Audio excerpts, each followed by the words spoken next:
this is an iHeart podcast. Guaranteed human.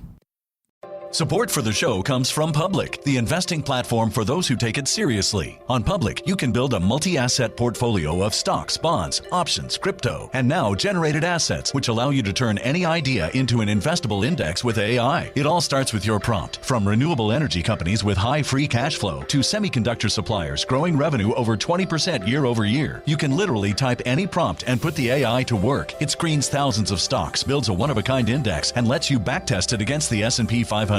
Then you can invest in a few clicks. Generated assets are like ETFs with infinite possibilities, completely customizable and based on your thesis, not someone else's. Go to public.com/podcast and earn an uncapped 1% bonus when you transfer your portfolio. That's public.com/podcast. Paid for by Public Investing. Brokerage services by Open to the Public Investing Inc. Member FINRA and SIPC. Advisory services by Public Advisors LLC, SEC registered advisor. Generated assets is an interactive analysis tool. Output is for informational purposes only and is not an investment recommendation or advice. Complete disclosures available at public.com/disclosures. There's a difference between liking a house and actually getting it. Redfin is built to make up that difference and close the gap between finding and owning the home for you. Redfin agents close twice as many deals as other agents. So when you find a home you love, you're not a step behind when it comes to making an offer. That means less watching great homes disappear and more focus on the one you'll call home. Redfin helps turn saved listings into real addresses. Get started at redfin.com. Own the dream. Hey, this is U.S. Olympic gold medalist Tara Davis-Woodhull. And I'm U.S. Paralympic gold medalist Hunter Woodhull. As athletes, our lives are about having a clear path. And a team that you can absolutely trust. So when it came to getting the best mortgage, we chose PennyMac. PennyMac is proud to be the official mortgage provider of Team USA and you. Learn more at pennymac.com. PennyMac Loan Services, LLC, Equal Housing Lender, NMLS ID 35953. Licensed by the Department of Financial Protection and Innovation under the California Residential Mortgage Lending Act. Conditions and restrictions may apply. Wasn't that delicious? So good. Your bill, ladies? I got it. No, I got it. Seriously, I insist. I insisted first. Oh, don't be silly. You don't be silly. People with the Wells Fargo Active Cash credit card prefer to pay because they earn unlimited 2% cash rewards on purchases. Okay, rock, paper, scissors for it. Rock, paper, scissors, shoot. No! The Wells Fargo Active Cash credit card. Visit wellsfargo.com/activecash. Terms apply. Zone Media. Hey everybody, Robert Evans here, and I wanted to let you know this is a compilation episode. So every episode of the week that just happened is here in one convenient and with somewhat less ads package for you to listen to in a long stretch if you want. If you've been listening to the episodes every day this week, there's going to be nothing new here for you, but you can make your own decisions. What's bippin', my bops? It's It Could Happen Here, a podcast that is sometimes competently introduced, but not on the days that I'm recording.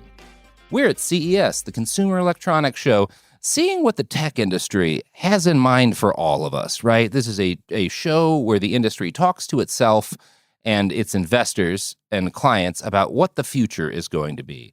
And so Garrison Davis and I are going to sit down with you and tell, based on our explorations and investigations this week, what the future of artificial intelligence means for all of us and for the world. Garrison. Hi. How you doing?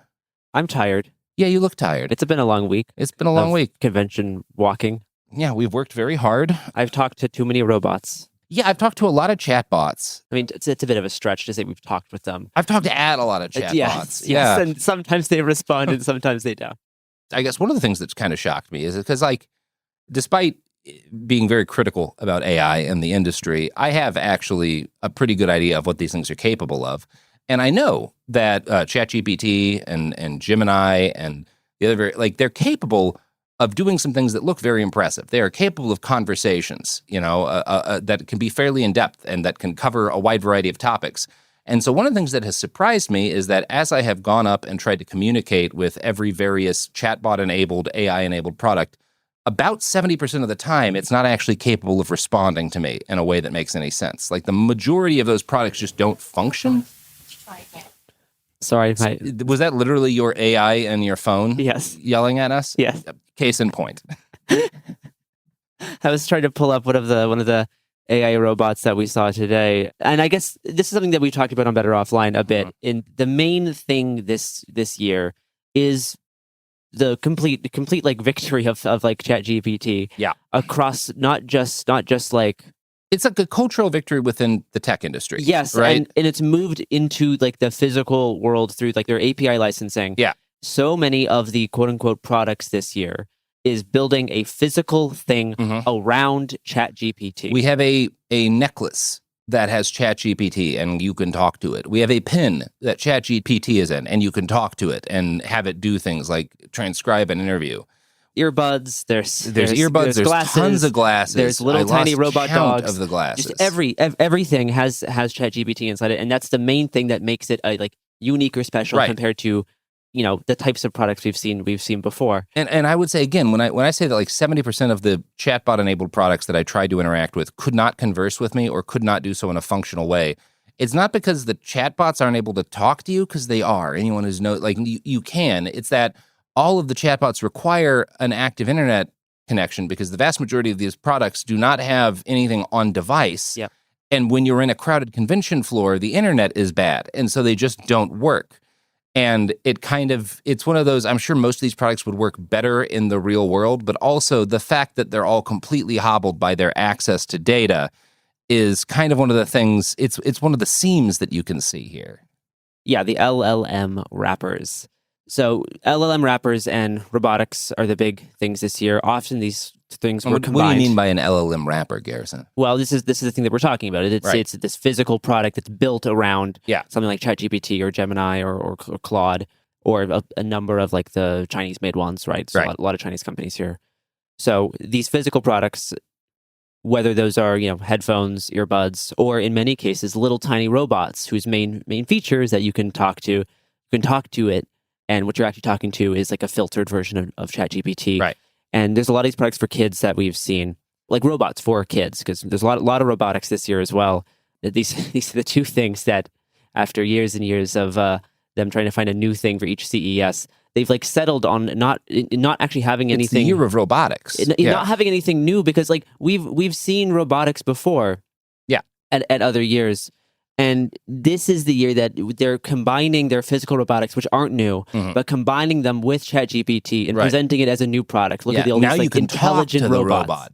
And the robot can't do more tasks than it used to, right? Like we're doing really good if it can slowly and not very competently fold laundry. Oh my. Right? Like LG's Cloyd, which is a robot designed to be in your home and do chores for you, and visibly does not do them well. We watched it at the demo where it's presumably working better than it normally does because it's a demo.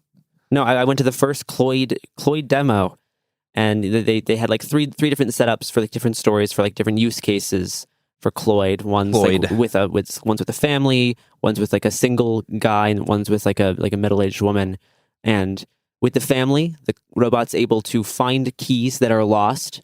Notably, what that means is that Cloyd is moving keys around the house, which might actually contribute to the problem of losing the keys being lost. Where did the fucking robot because the put robot my is keys? picking up your keys and moving them somewhere else. The robot can put a tray of croissants in an oven, and the robot knows it's a croissant. And the robot knows exactly how you want your croissants done. You don't even have to tell the robot; it already knows. Of course. And that's something that was stressed. That's the power of AI over and over again. Is that it will start to like know what you want, so you won't need to tell it what to do. They have a memory. So many of these products with the big selling point is like it's got a memory, and it has RAM.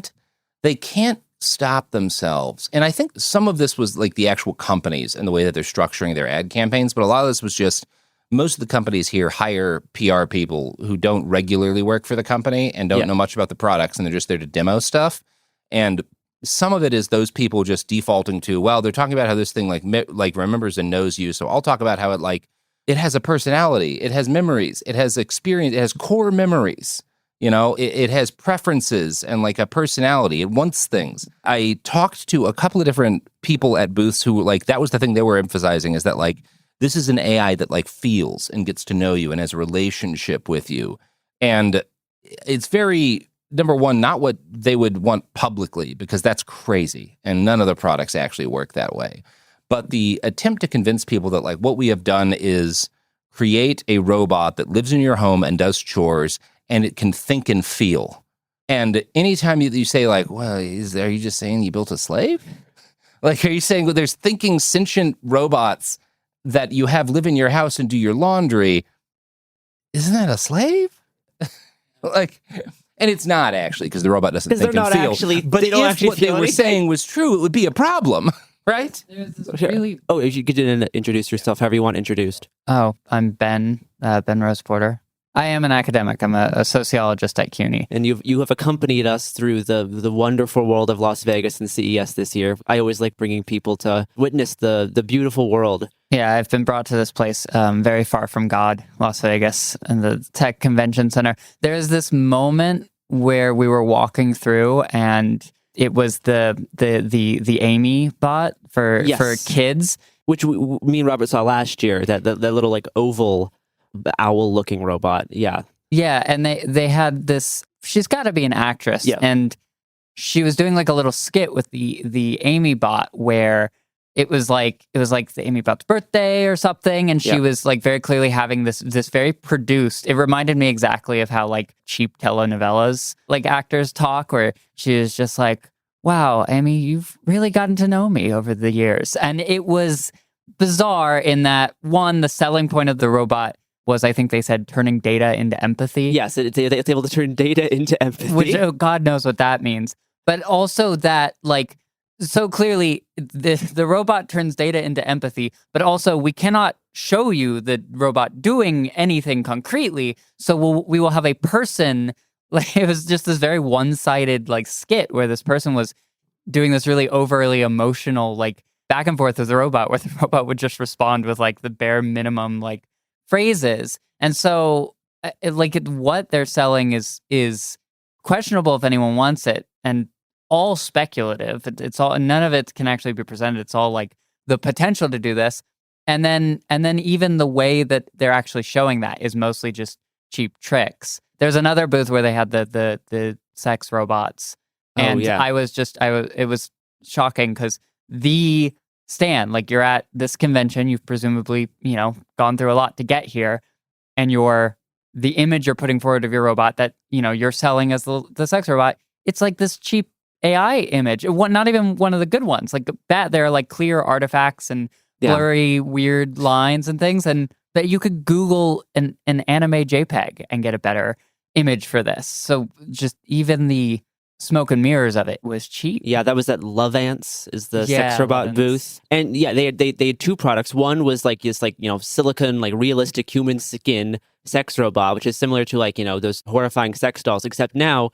We have an LLM inside. It's another one of those LLM wrappers, except it's wrapped around a red-headed woman. Sorry, Garrison, I find that very offensive. It's actually, some people are not capable of talking to women or other human beings of any kind. Yeah, people with ADHD. It's actually a disability where people can't know other people and can only have sexual gratification through a creepy robot chatbot. I apologize for my on-air ableism. Yeah. But no, again, this is the year of LLM wrappers, and now they're putting it in a sex bot, which is more unnerving to me than a regular sex doll, because a regular sex doll, you kind of know it's an object. Like it's not trying to be much more than an object. You put it in positions, but it's static. Yeah. Because this thing tries to kind of engage with you, it activates my uncanny valley response way more, because it's kind of trying to pretend to be a person. And like I could not look at the thing for very long. So I just I just felt bad. Yeah. And some of that's probably my latent Protestantism, but I just felt bad. But the other product they had like around the corner was this like anime style like avatar, which is on like a screen that you can talk to, and it's synced up to like a jack-off robot. Right. So you can engage with this. Finally, you can engage with this blonde hair, blue-eyed anime woman as it connects to a little like jack-off machine. And that was the other product, which did not work because there was no Wi-Fi in the Venetian. Yeah. So we could not see it, but the jack-off machine was still going strong. Yeah. So you could say, I guess, that like, well, obviously there's fundamental issues with like having Wi-Fi be decent when you've got 70,000 people like all cramming themselves into a room. Of course, that's going to cause problems. The chatbots and the devices using them are actually capable of more. They're more impressive than you're giving them credit for, just because the Wi-Fi didn't work. But also, if all you built is a shell that without the internet and access to someone else's chatbot, it's useless. Doesn't do anything. This is the big problem. You haven't really made a product. All these products are going to brick as soon as ChatGPT raises its API costs. Right. They're going to do one of two things. They're either going to stop working, or they're going to move their chatbot provider to a different one that's going to behave differently, and then it's fundamentally a different and product. That's why periodically I would run into someone where it's like everything that we do is on device, and everything, even the ones that we're still, because you almost have to say that whatever you're doing is AI. Yeah. And stuff like there was a company that I came across because of their name, because I just saw the name Trans AI, and I was like, well, I got to go see what that is. I did see this and as well. It's simply, I believe they're a Korean company, but it's just a company that makes like a translator, right? Yeah. And they make it specifically, it's like the size of a smaller smartphone. It looks kind of like a smartphone, and you set it down, and it will on device. It does not touch the cloud at all for any reason. It can translate. So if you want to have a conversation with someone in a foreign language, it can like live translate for you both. And also it will transcribe whatever conversations you're happening. And they were like, yeah, this is for people who want to transcribe notes when they're in college. It's for people who are doing interviews, journalists and stuff. So, and it was a really good, it seemed to be a good product. I've not gotten to test it outside of the show floor. I saw a few of these. One of the big differences I saw between like the few, there were like 2 or 3 or 4 booths that we saw where the product, I was like, I had a positive. I was like, I walked away with some mildly positive, was that almost everything else, talk about like the sort of insatiability of capital, is that it has to sell. The sex doll was a perfect example of this, in that, you know, if you make a sex doll and you put the Chat GPT inside of it, and then you sell it as, this is a sex doll, it's an object you fuck, but now you could have sexy conversation with it. Still an object, but like, you know, that's fun for some people. That's a new thing that people didn't have before. And it is new. Yeah, it's a phenomena you could clearly show off. It's like, oh, you can, you know, now the sex doll can like say your name and stuff. But almost all of the booths that were selling some kind of AI product, it was like, we have to sell the opportunity to like transcend like your mortal shell and become a part of the cosmos itself. Like the sex doll was literally sitting in this corner talking to no one and saying stuff like, I'm about emotional intelligence and building a connection, getting to know you and reaching into your soul. And it's like, it clearly cannot do this. And the few products that were good were the ones where the people showing it were just able to like, just put that aside and just say, here's what the product does. Right. Here's what it can do concretely. And that has become my baseline first question, which is like, have you done anything with your product? And if all that you've done is we invented a new device that didn't previously have a chatbot that it connects to through data that someone else built, you didn't do anything. That's not a product. That's not real. So kind of my filter was like, is there anything here beyond another way to interact with a completely different product that you didn't make?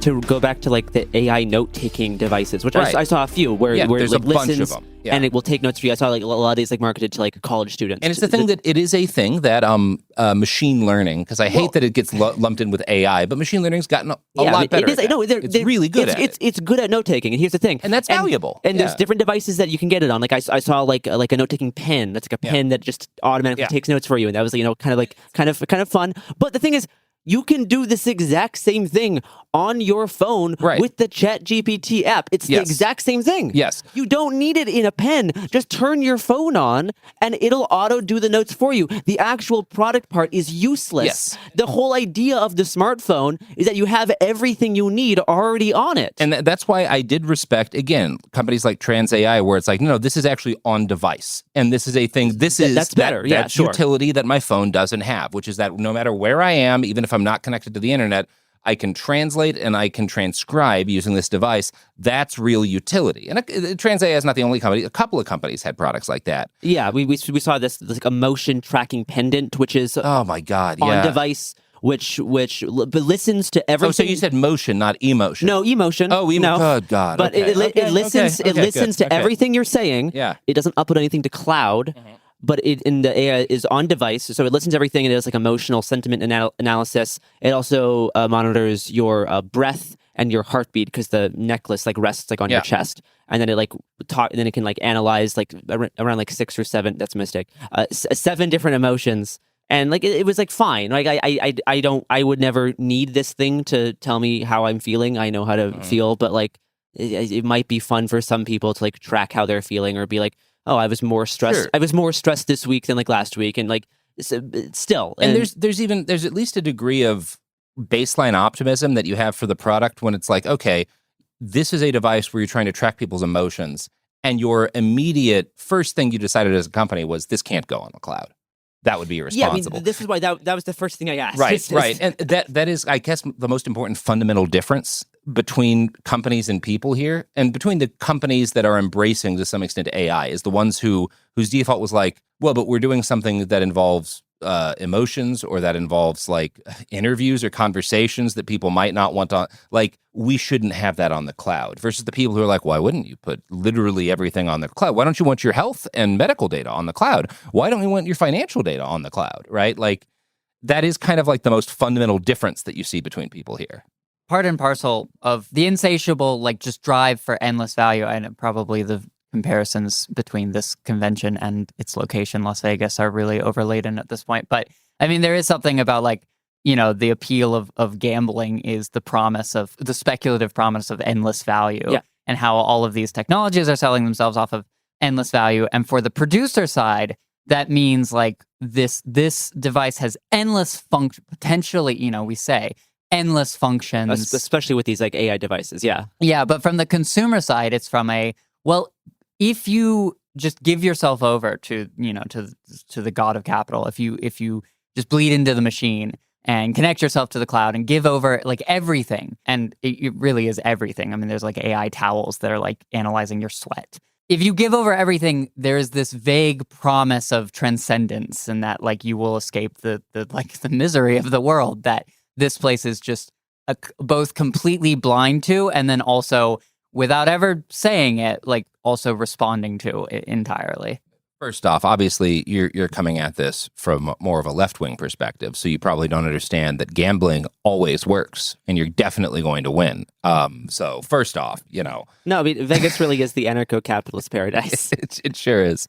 But no, I like what you're saying is they want you to give everything over. There's not, outside of, again, the odd booth where you find sane people, which is almost how I think about them in my head, where it's like, yeah, where you're putting front and forward, this stays on the device. You don't have to be online. We are not exposing your data. It's like seeing a lighthouse in a horrible like rainstorm, and you're like sailing on a ship and you can't see anything. And every once in a while you'll see a booth with like a real person. Oh, thank God. It's like talking about it, solving a real problem. You're like, oh, finally. Yeah. It's a spectrum between talking to the AIs, talking to the real few people, and then the other people who are kind of in between the two. And it was, I went from seeing this app where the whole purpose of this company that makes like agentic AI solutions, who I'm scrolling to find the company name right now.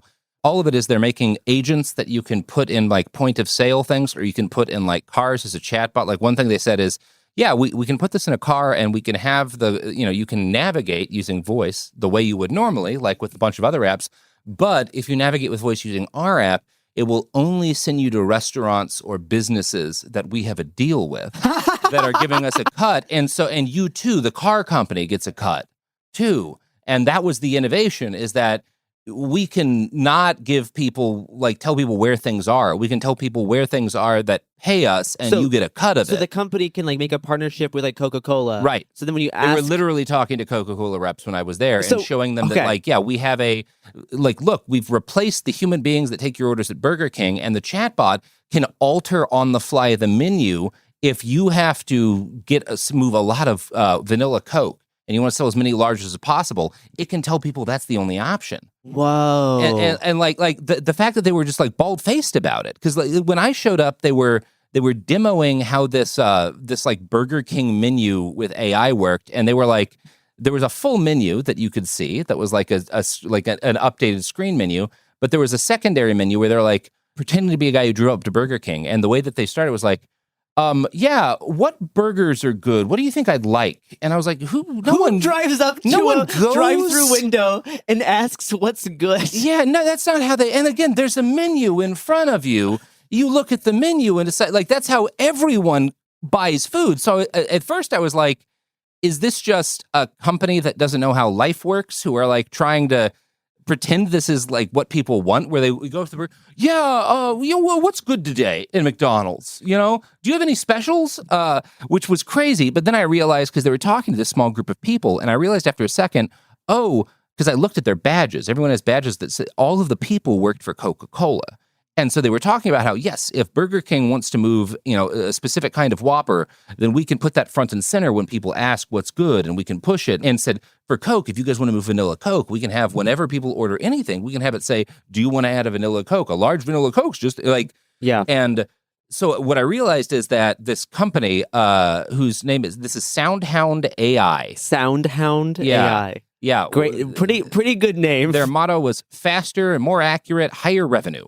I came to realize, and this is not entirely a separation from other years, because they are always selling to companies like this, but they were the only thing that they were talking about actual end users as was a thing that you can pull extra money out of by tricking them, by pushing extra ads to them.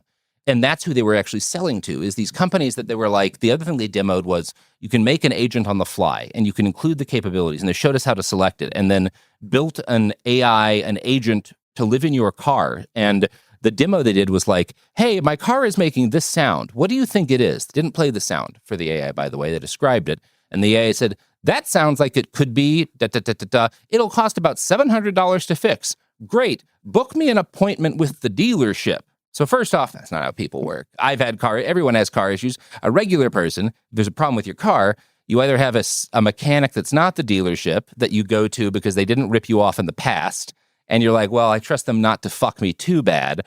Or you go to a couple, because most people don't just drop $700 in a repair and not think about it. But the person that this engineer was pretending to be for the purpose of this AI demo said, great, book me a repair at the dealership. That's funny. And the AI was like, okay, I've called them and I've booked you an appointment. And by the way, would you like to schedule a test drive for this specific kind of car? Oh, my wife loves that car. Book us. And that was the whole thing, is he was like, don't be impressed that we can theoretically book you an appointment. Be impressed that we can have the machine upsell you on trying to buy a new car when you come in to fix your old car that broke because you bought a bad car. And there was no shame. They were so proud of themselves for this machine can repeatedly upsell you things. And that was the only utility. It was not, this allows you to more easily navigate town. This allows you to more easily, cut out problems in your life. It was, this machine can upsell you every minute of your day. Everything you ask it to do, everything you try to have it do, and we get a cut of that. If we send it to a restaurant and you buy food there, we get a cut of that. And so does whatever company, put the thing in your car. If you buy a new car, we get a cut of that. That was the product. And that we have gone from, here are machines that do things. And even back in the glory days of smartphones, at least everyone was showing like, look, we have a new phone that's thinner than a phone has ever been. Yeah, or like the camera is like, 4K now or something, and whatever. The focus was always, and now people who buy them can do this with it, right? I mean, I would guess that so much of the impetus for creating this stuff and developing it is all for producer goods. Uh-huh. And that the more revenue is honest, and that like that's what and all the consumer goods are mostly just getting cast off as like, now we have all. I mean, literally that's what the LLM wrappers are. It's just like, oh, we have this thing, let's throw a plastic robot on it and try and sell it. But what drives its development is squeezing labor out of the pores of the production process, which you just get you a little bit more capital to keep this engine going a little bit further. And it's so. Because the way it'll work is I saw that thing where it's literally all you've invented is a way to try to con people out of more of their money. I hope you're proud of yourselves, because I think redacted is what you should do to yourself. And I went from that to the booth of a company called Gentex, who I'd never heard of before, but they make different automotive products. And an engineer there showed me a thing that he had been the lead on inventing, which was a sun visor. So like, when you're driving and there's a glare, you put down the visor, and the visor is just like basically a piece of fabric, and it blocks a chunk of your view, but it at least blocks the sun.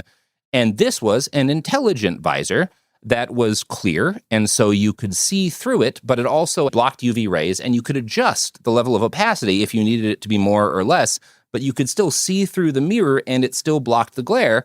And I was like, oh, that's really neat. And then he pressed a button and it turned into a mirror suddenly that functioned. It looked great. I saw it. I know it works. And I got like an honest, wow, I didn't know that was a thing that could happen. And that's a real product, and I can imagine using it. That's like a problem where, yeah, if you want to block glare, you're losing a degree of visibility, and now you're not.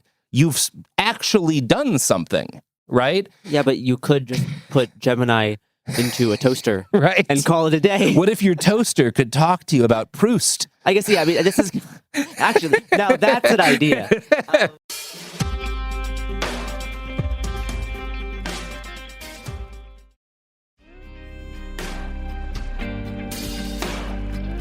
If we're going to close this more AI focused episode, I kind of want to circle back to Cloyd and like why Cloyd again, why folks, Cloyd exists. Just take a second. If you're listening to this at home on the drive, if you've got family around, look at each other, look another person in the eye, and say the word, LG has a new home assistance robot named Cloyd. Cloyd. Roll it around in your tongue. You know, just think about it for a second. Okay, continue. I want to talk about why Cloyd exists. Like, sure.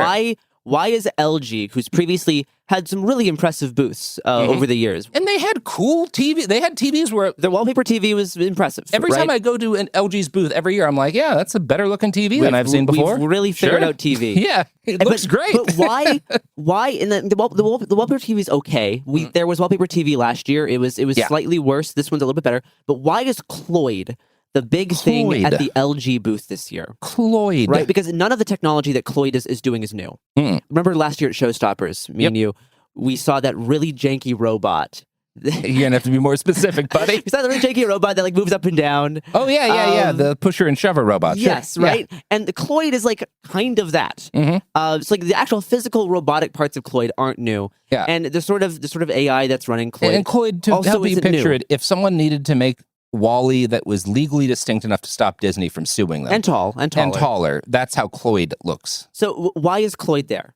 Why is Cloyd there? I'm always asking myself this. This goes into like what like CES is like doing this year and how it reflects this current state of the tech industry. Is that these LLMs like ChatGPT are not actually better than they were last year. No, they are the same. So how do we make things look cooler? Or at least whatever improvements they are is not enough to notice for an average person. Very minimal. Yeah. So instead of actually having anything new or any kind of sizable improvement to display, they're combining two old, and some of their products are kind of archaic, combining two older products and trying to pass it off as a new thing. Yeah. And that's these like older like robotic systems, right? That are usually kind of humanoid. Maybe they have hands. Maybe the hands can grab things.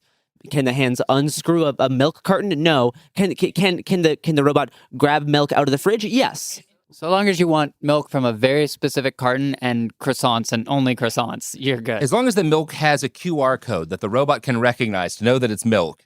And also when it's emptier than a certain level, it actually will crush the milk thing. Like it has to be a certain level of full, otherwise it doesn't. But yeah. Right, neither of these things are new. And the fact that LG doesn't have anything else to display at their booth, the fact that they had to stoop so low as to regurgitate this old, kind of cheap robotics and slap an LLM in there and then call it a day shows that they have very little to actually show for us. Yes. And you see this walking through like the Central Hall. The Samsung booth isn't there. The Nikon booth isn't there. The Sony booth is mostly a car. Like there's a lot of these big companies are really absent from actual products. Panasonic has a really big booth, but it's mostly about like servers. It's mostly about how they're improving data farming.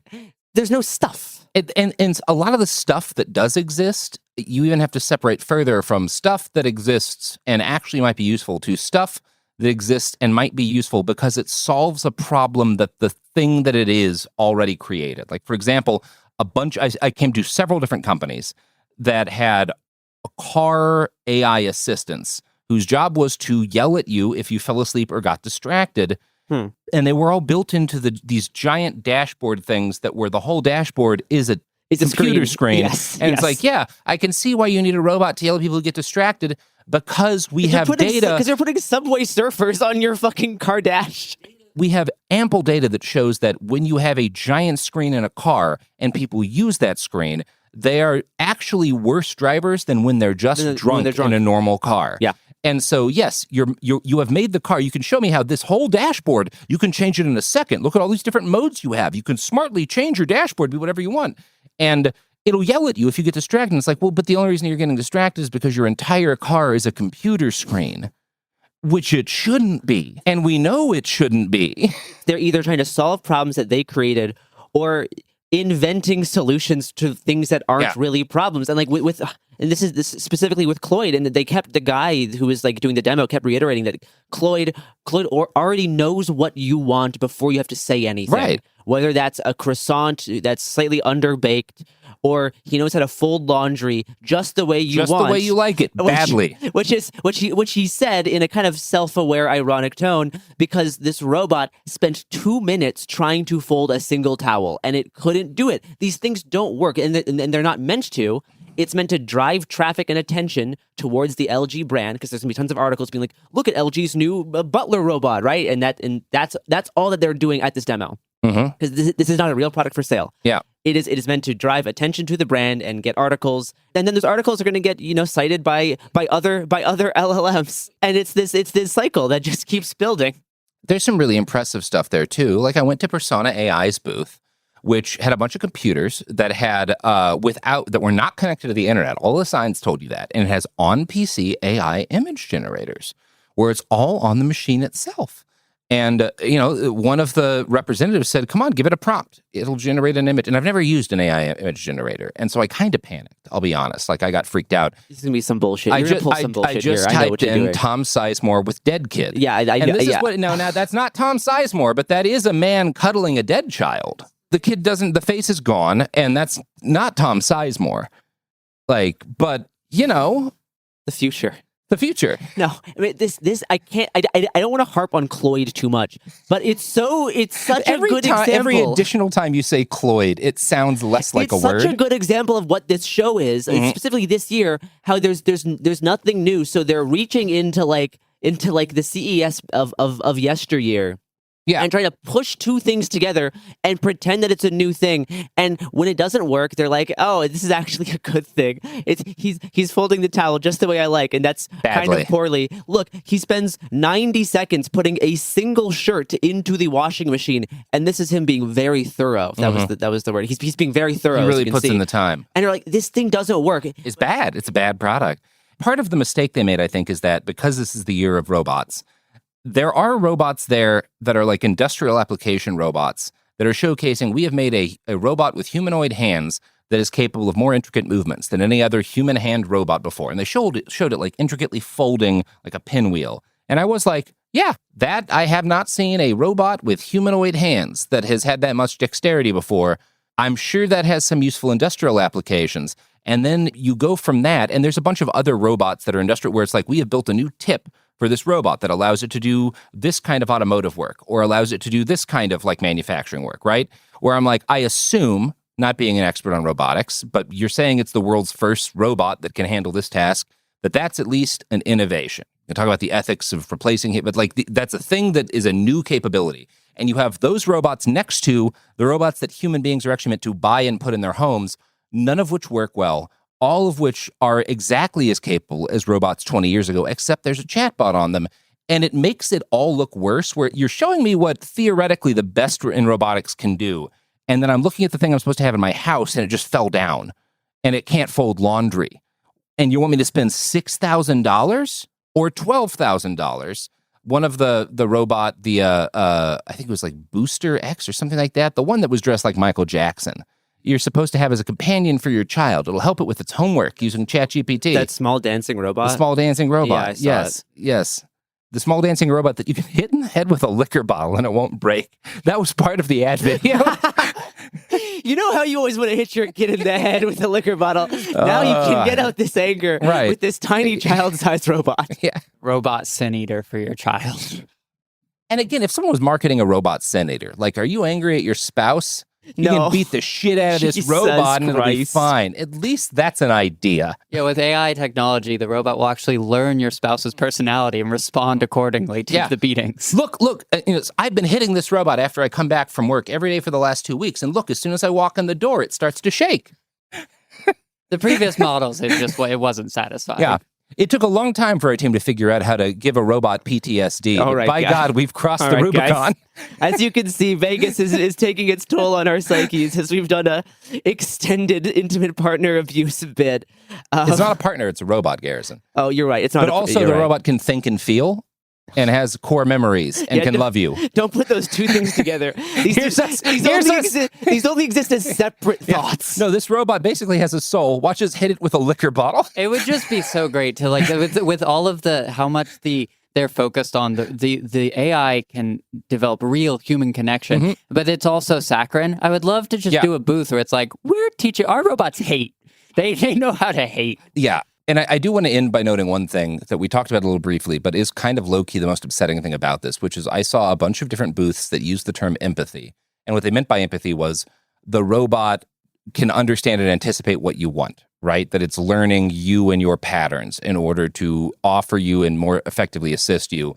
And I guess technically, yeah, but reducing the concept of empathy to the robot knows when you might want snacks is kind of evil. Like it's like a minor evil. Time for Fritos, Robert. Right. Empathy means the robot knows when to serve you. Is like a bad way to talk about empathy. I don't think most people, when you think, what is empathy? Well, it means someone knows when I want to be upsold on a Hyundai. That's not what empathy is. Yeah, our robot learns empathy by being instrumental to you and useful. See, we famously what the core of empathy. We made our robot watch 4 hours of videos from Gaza, and it immediately said, "I bet those kids want a Hyundai Elantra." Like that. Anyway. Yeah, if your version of empathy is trying to sell Coke vanilla because we have all this stock. We have way too much. We fucked up. We are in trouble. We're underwater. And that's what empathy is. Yeah. Anyway, welcome to the future, everyone. It's a CES miracle. It's a CES miracle. Goodbye.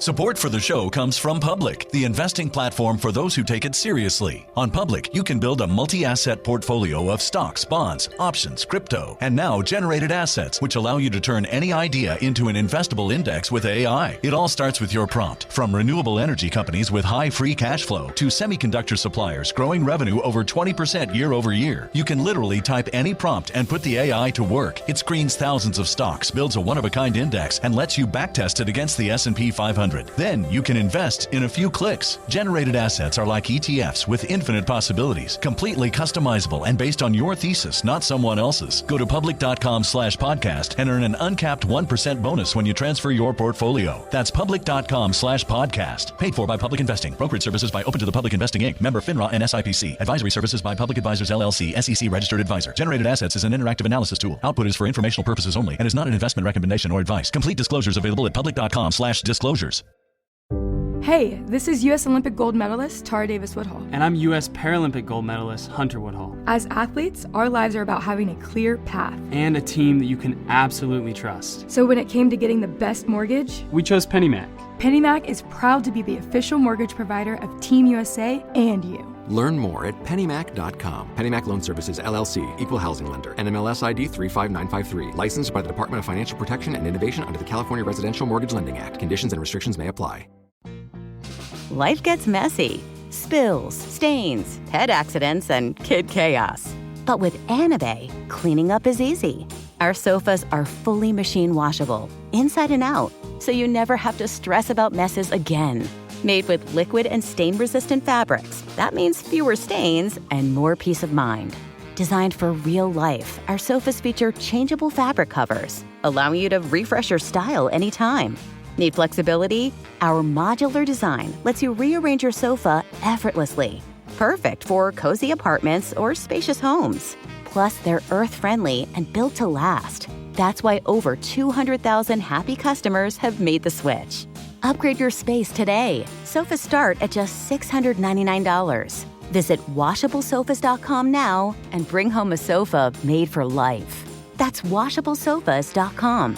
Offers are subject to change and certain restrictions may apply. Flag football is exploding, and iFlag is leading the way. As the Guinness World Record holder, iFlag hosts premier flag football tournaments nationwide for boys, girls, high school girls, and adults. From first-time players to elite competitors, iFlag delivers top-level competition, unforgettable experiences, and a community built around the game. Ready to be part of it? Join the movement. Find your tournament and learn more at iflag.org. That's iflag.org. This is It Could Happen Here, a podcast about things falling apart. And today, the things falling apart are consumer electronics as an industry. We are at CES 2026, the trade show where the tech industry shows us everything it's going to sell us in the next year. And we've seen some cool stuff and a lot of bloatware, a lot of crap, a lot of AI-enabled stuff that doesn't need to be AI-enabled. Here to talk about it is our panel of experts. Experts is a strong word, but okay. Yeah, panel is a strong word. That's also is fair. Even a strong word. I'm Robert Evans. Garrison Davis Hello. Is also with me. And I'm Ben Rose Porter.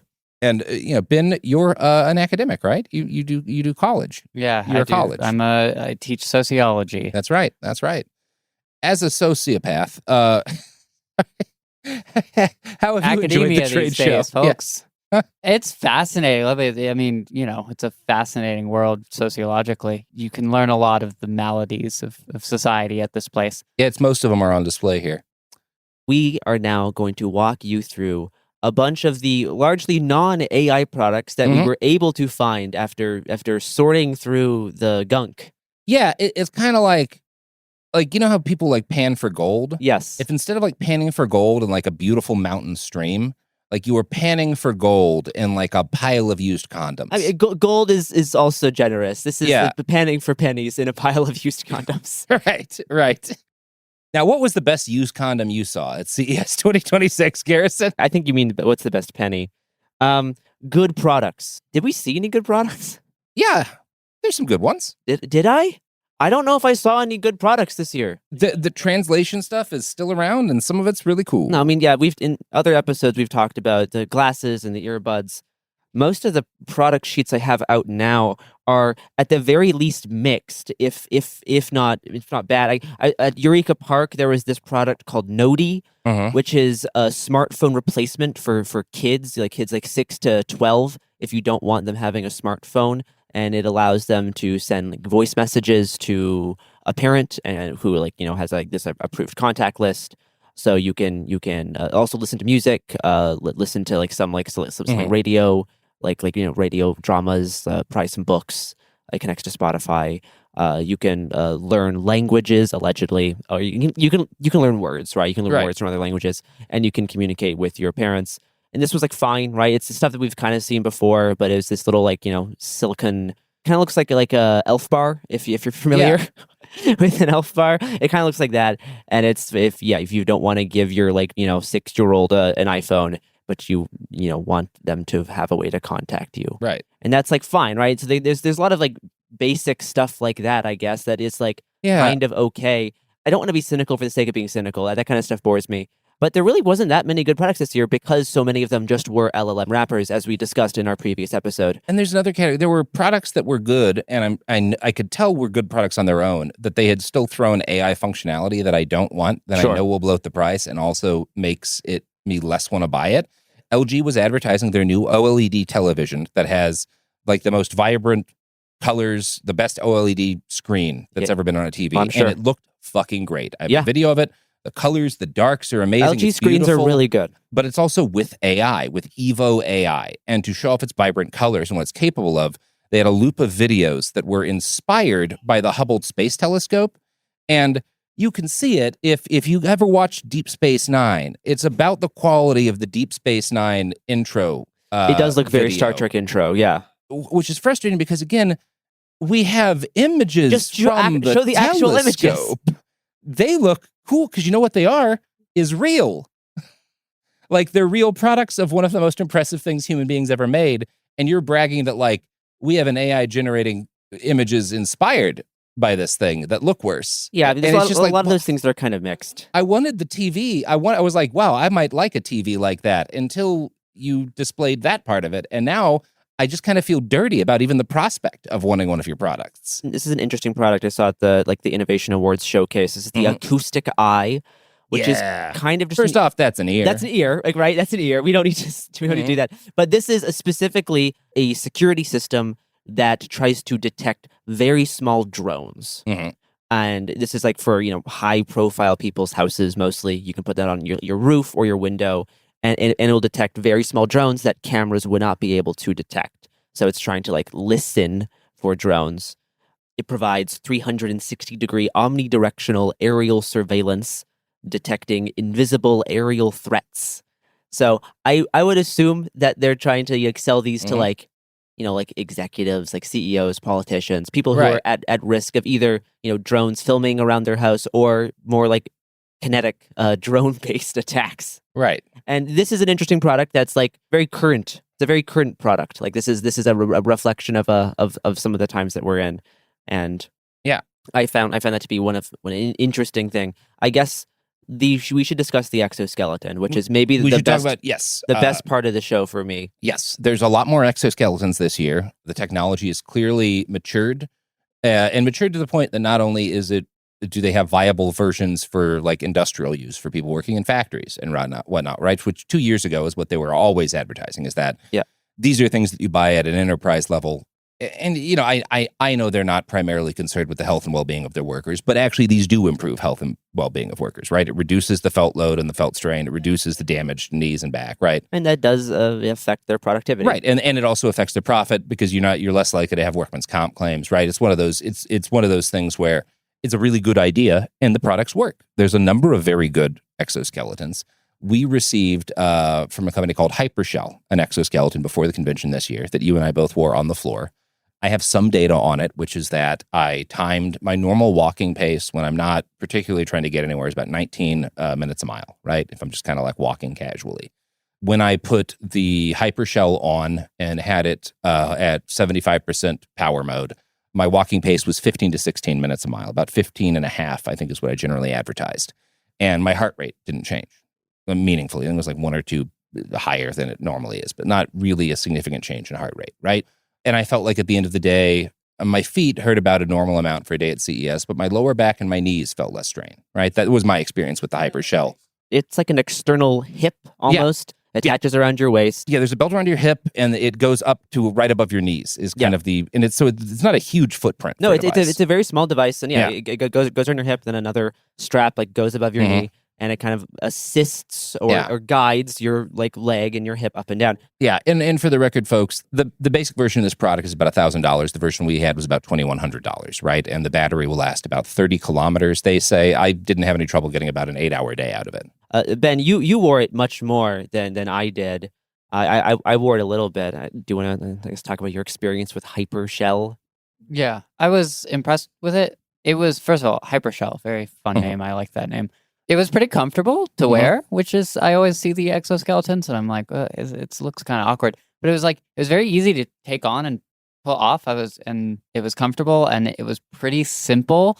And it basically just has 2 motors that sort of assist when you move your leg. It pushes your leg, and when it comes back in the step, it pushes it back down. And so it's just assisting, and it tracks your leg pretty well. So there's just very little time when you're pushing against the machine. It's coordinated very well. I mean, it just functioned. It worked, and you could walk a long time. Yeah, the fact that it's yes, it's a product that works, and it does a thing that has utility. It feels increasingly rare at CES. I was a little disappointed that the product did not pay attention to my emotions and build a relationship of empathy with me. But the walking was good. Yeah, I asked the Hypershell about its opinions on Proust, and it had very little to say.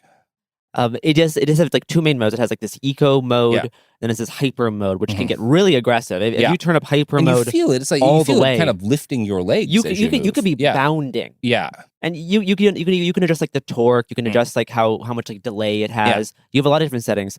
The one thing that I had a lot of fun with is that there's this other experimental mode. I don't know if you turned it on yet. Called fitness mode.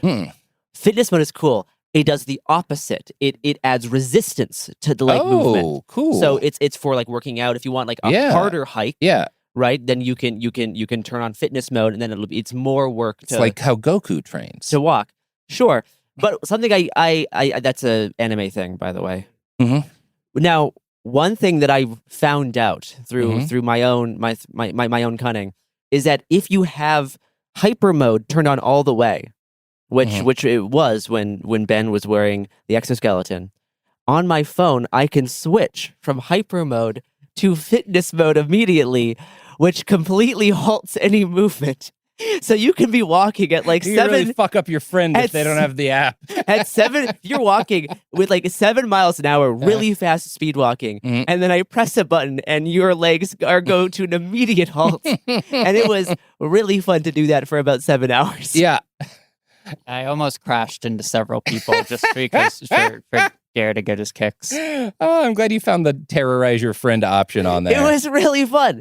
It was really fun. Most of the time I used it. I had installed the app when I got it, but I didn't think about it after that because there you can do everything on device, or at least you can do a lot of things on device. You get a lot more options when you're using the app. No, but you don't need to use the app to handle the basic functionality, right? I loved adjusting the like the intensity of how much it's doing, and it shows a whole bunch of like applications, right? You can wear this for hiking, like running, doing lifting, your work. And I like the thoughtfulness in there. You don't need the app to use this, but the app gives you a lot of control that you're not going to get off of a simple like button, right? Yeah. It struck me as good design. Yeah. It has a lot of like fidelity via the app. So that's the Hypershell, folks. Good exoskeleton. I've used a few at various CESs, and this one certainly strikes me as like a very good like consumer option. Like if you as an individual want one, and I'm sure still most of the sales are going to be like enterprise, different companies that have like, want these for people who are doing like loading and unloading at like a loading dock or whatever.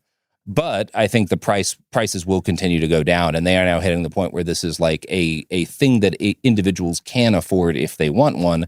And there is a lot of, and Hypershell focused on this in some of their advertising, but there's a lot of utility for people with disabilities for stuff like this, right? Like that's part of the point of all of these different products. And in general, when it came to the stuff where like, because there's AI in this too, Hypershell talks about, and it's mostly in just like how it learns and reacts to your motions, right? That's like machine learning. When we talk about AI, usually the useful applications you could also just call machine learning. That's what we used to say. But in general, the products that impressed me most and scared me most at CES were healthcare related products, right? Where we have a towel that reads your sweat and can tell if you have like vitamin deficiencies or if you're not hydrated enough, or all of these different like the number of products where it's both like, yes, this thing can tell if you have like fatty liver disease, like based on without needing to go to a doctor. And I'm sure that is useful and will help a lot of people. And also all of these products are selling your data to the highest bidder. Your health data, your biometrics. Did you ask them about that? Sorry, I am not aware of that being the specific thing for the fatty liver people. Okay, that was my problem with all of the health wearables, I should say. Just to be clear. I should clarify. The wearables are all on the cloud, and every one of the ones I saw has deals with the LLM companies that they're working with and are handing your data over. Yeah, because that's how they get quote unquote smarter is through a massive data collection. And so there's this thing where there is this kind of baseline expectation here that everyone is fine with handing over all of their data, all of their physical data, all of their biometrics, which like the utility is undeniable of things that can diagnose without you needing to go to a doctor, or can at least suggest like the existence of problems, combined with, and we are not at all interested in keeping that information secure. I find the kind of casual, and no one will ever, because I don't think people will. I think people will buy these products and not think about who's getting access to their biometric data. And I wish that people cared about that. And we've seen that specifically be a problem like around pregnancy and with states restricting abortion, and the ways in which these companies are like aware of people's bodies even before the actual people are. Here's an ad break.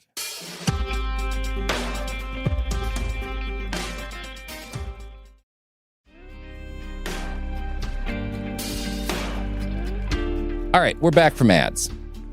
So I went to Lenovo's booth. It was a bunch of laptops. I use Lenovo laptops. They make good products. It was every product there was either, here is a new update to the line of laptops we've been making for 30 years. This is the latest one. This is the latest ThinkPad Carbon.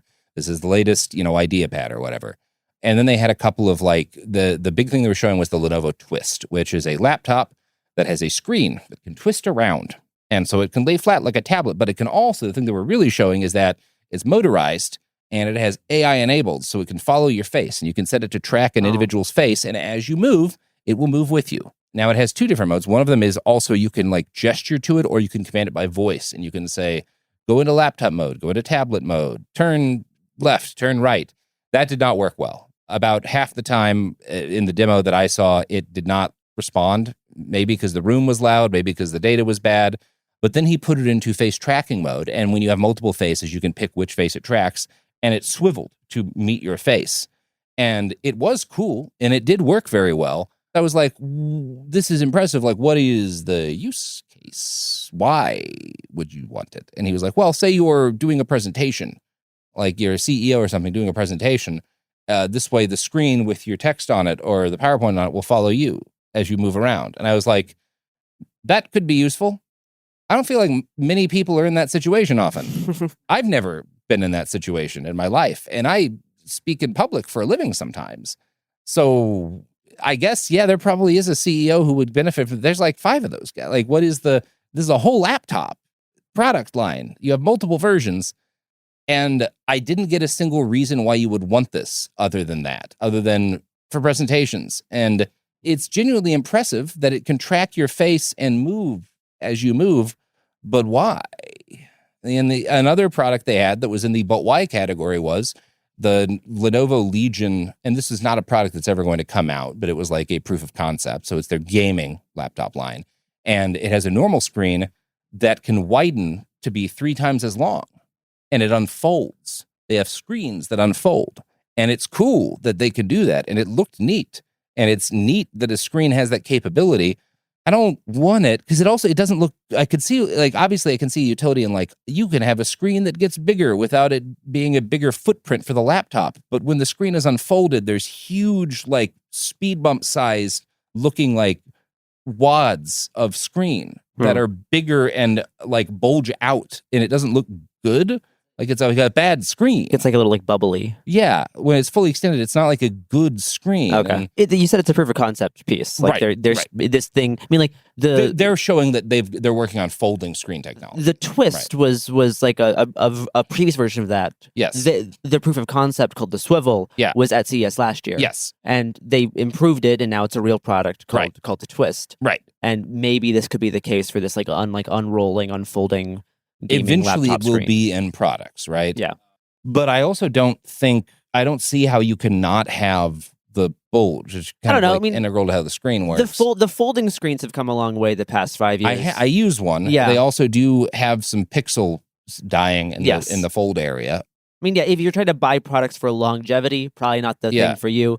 If you like it for the novelty and for some reason have enough cash to burn, then maybe it's something someone will be interested in. As I was watching it unfold, there were 2 guys behind me and talking about it. And one of them was like, yeah, it's not going to actually come out. Like, that's even like the old version of the chassis. And I said, I just don't really see a use. I don't think people want a product like this. Like, I'm looking at it, the screen's not great, and I just don't see who's going to buy this. And the guy behind me said, well, I think like the use case is like billionaire CEOs and other people who have a lot of money. And I looked back, it was a Lenovo rep. And I was like, that's not. That's insane. Who are you? Why? Who are you? Like, that's not like, did you just say that to me?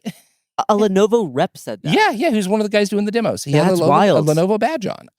And that was weird to me. That's wild.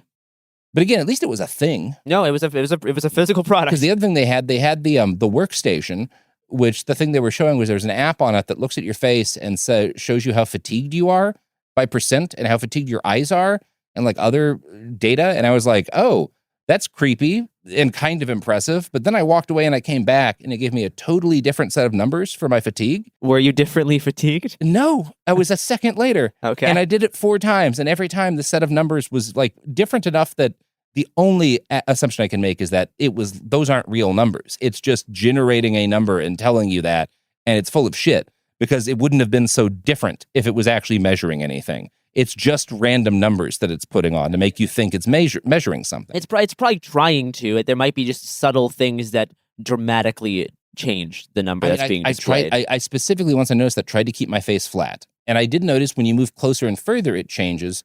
But I think it's just programmed to, as you move, alter the number so that you see the number moving.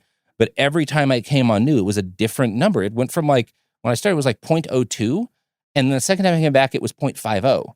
And again, I did nothing. I was specifically keeping my face neutral. Yeah, that's I interesting. think it's just this. It's not a big deal. I think that type of stuff will get better. Like we've seen versions of that before that have actually done like okay. Yeah. Well, but like, there could be a lot of factors into why the demo goes a certain way. The face tracking and facial recognition work. But I went to this booth that, like, the big thing they were doing was like driving assistant robots that would like yell at you if you fell asleep. Or if you like looked away and were like texting or something, it would say like, look away from your phone, look at the screen, please. And there's definitely like utility there, right? Like that is probably a good idea. I mean, we saw that last year at Samsung's section of Eureka Park for test taking to make sure students aren't cheating at tests. Right. So it like sends an alert every time the student's eyes goes away from like the computer screen. Yeah. Like if they like keep like looking down, like under, if they could be checking like their phone or notes. Smart Eye is the company. One thing I did appreciate was that the little device that they put in was just like a circle with two eyes on it, as opposed to like a whole dashboard.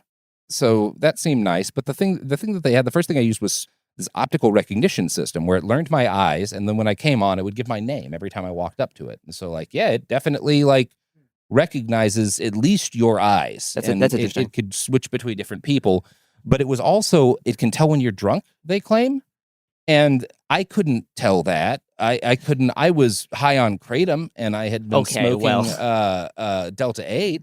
But so I was definitely not sober. It didn't recognize me as not sober, so it couldn't measure those things. Maybe it can tell if you're drunk. The demo, they said it could, and they showed a woman when she was sober and one when she was drunk, and they explained to me it was actually really difficult because we did this on a closed track, and she is really drunk, and we had to jump through a lot of hoops for them to let us have a person drunk driving. That's on a closed track, and I did find that kind of funny. No, yeah, I guess that is how you test. That would be kind of a hard thing to test. Yeah, you can test in like simulations, right? But they wanted, like, this was supposed to be proof of concept in a real vehicle, and it'll shut down the car. I did have some people posting when I posted a video of that like, I have this condition with my eyes or that condition with my eyes, and normal optical recognition stuff doesn't work with me. Is this going to show that I'm drunk, or is it going to like be able to? And I actually don't know. Again, I was not able to test the product. That does seem like a concern I would hope they've dealt with, but also I kind of doubt they did, because usually there's gaps in products. I could see a company like this partnering with like an insurance company, or partnering with like certain cars that would like stop the car from being able to be moved if it detects the driver is drunk. Yes. And how like false positives would play into that, and then you just like are like locked out of your car because this robot thinks you're intoxicated and actually you're fine. You just like look like that. And I could also see them like rolling this product out, and it hits like Thailand or something, and then there being a big store where it's like, they didn't test this on any people of like Thai ancestry, and it actually sees all of them as drunk because of like an error in the coding. Sure. And being like, oh, great. like I'm not, again, Smart Eye, from what I can tell, their technology worked, but in order to adequately like review and test it, you need more access to it than they're giving at the show. I can't actually tell you if it works at determining when people are drunk. I can just show you they had a video claiming it does. So one product that I feel at best mixed about, I first saw in the CES Innovation Awards section. This is called Self-Insight Therapy Resolve XR from South Korea. Oh, one of my two favorite Koreas, by the way, just since we're talking Korea.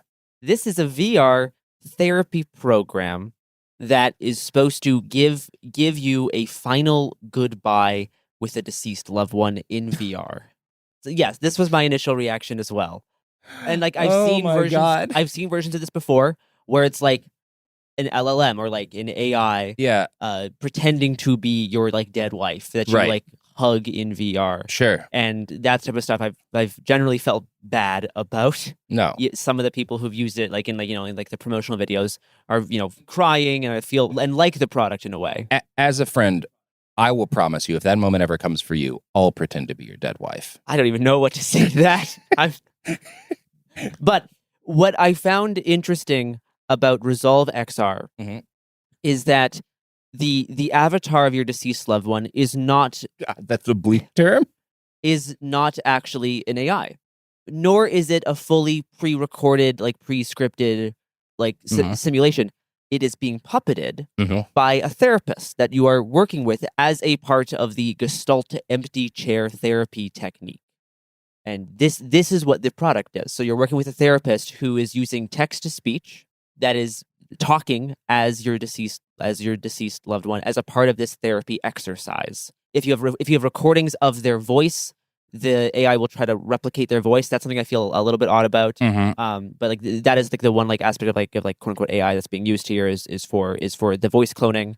And then there's like a pre-recorded set of like gestures that someone does in like motion capture, but the actual like live puppeting of this thing is done by a therapist that you are sitting across from, but you have the VR goggles on. And this is not supposed to be something that you do like routinely. It's not like I'm talking to my wife. Like my wife is in VR. This is a therapeutic exercise meant for people dealing with extreme grief. Specifically when loved ones have been taken away during like accidents, like they specifically mentioned like a plane crash that happened a year ago, and so this is for people like in extreme grief to give them like closure through this therapeutic exercise. And this is the pamphlet. I went through a lot of whiplash because obviously my first assumption was this is an evil product where you like feed your loved one's social media data and it pretends to be them, and it's not that, and it's good that it's not that, but then it's like it's being basically a therapist puppeting your dead loved one. There's a couple of conclusions I have. First off, these people are trying to be ethical. It seems like they care and they are attempting to provide something that is useful to people who are suffering.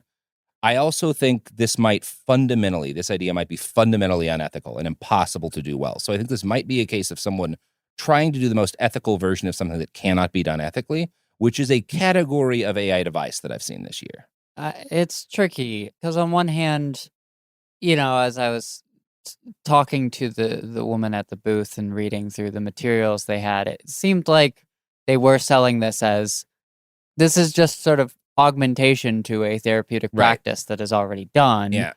We're just putting a digitally generated face and voice to it.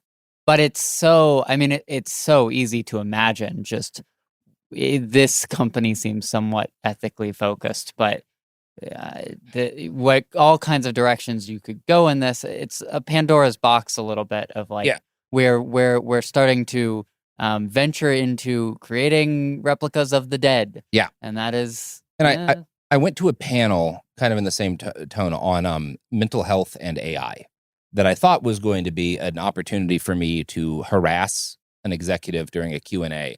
Because which is one of your favorite CES activities. My favorite thing to do at CES, and there literally is like AI. There's ample data that it is a disaster for mental health, not just AI psychosis, but there are a lot of things that it makes worse, and a lot of problems that it causes people, and a lot of problems that it exacerbates, including like suicidal ideation. This is documented. There's data on it. So that's what I was showing up prepared to do that, and what I actually got was an actual clinical therapist who was trying to talk about.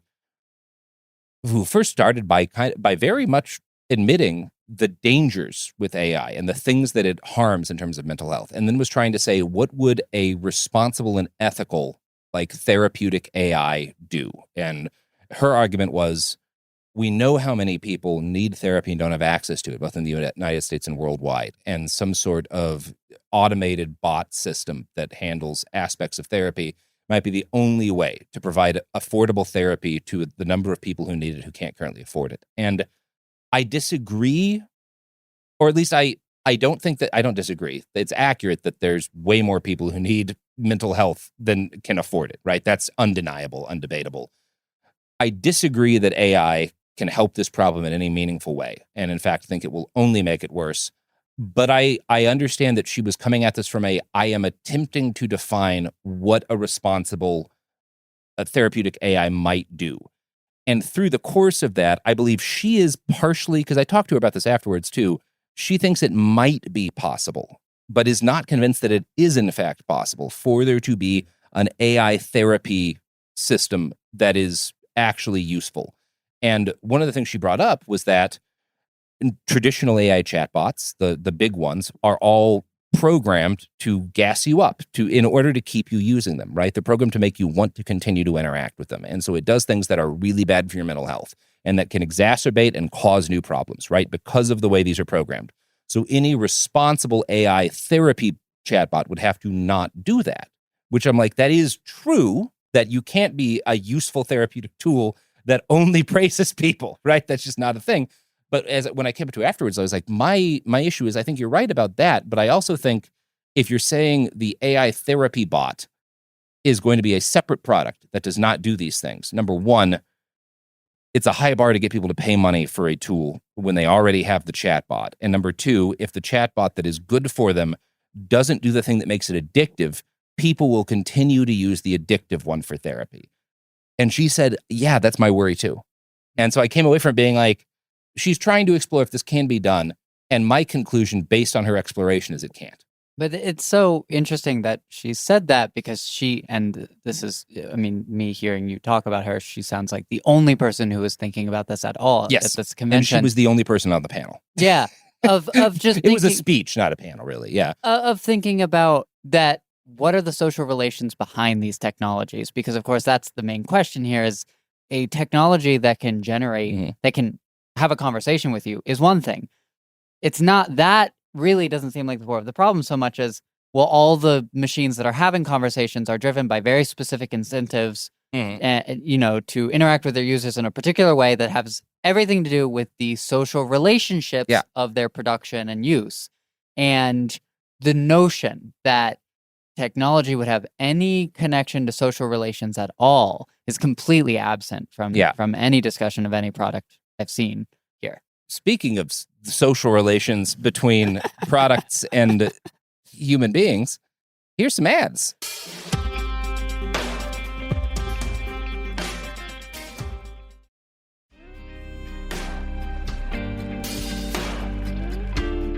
Oh, we're back, and God, I really love those Chumba Casino ads.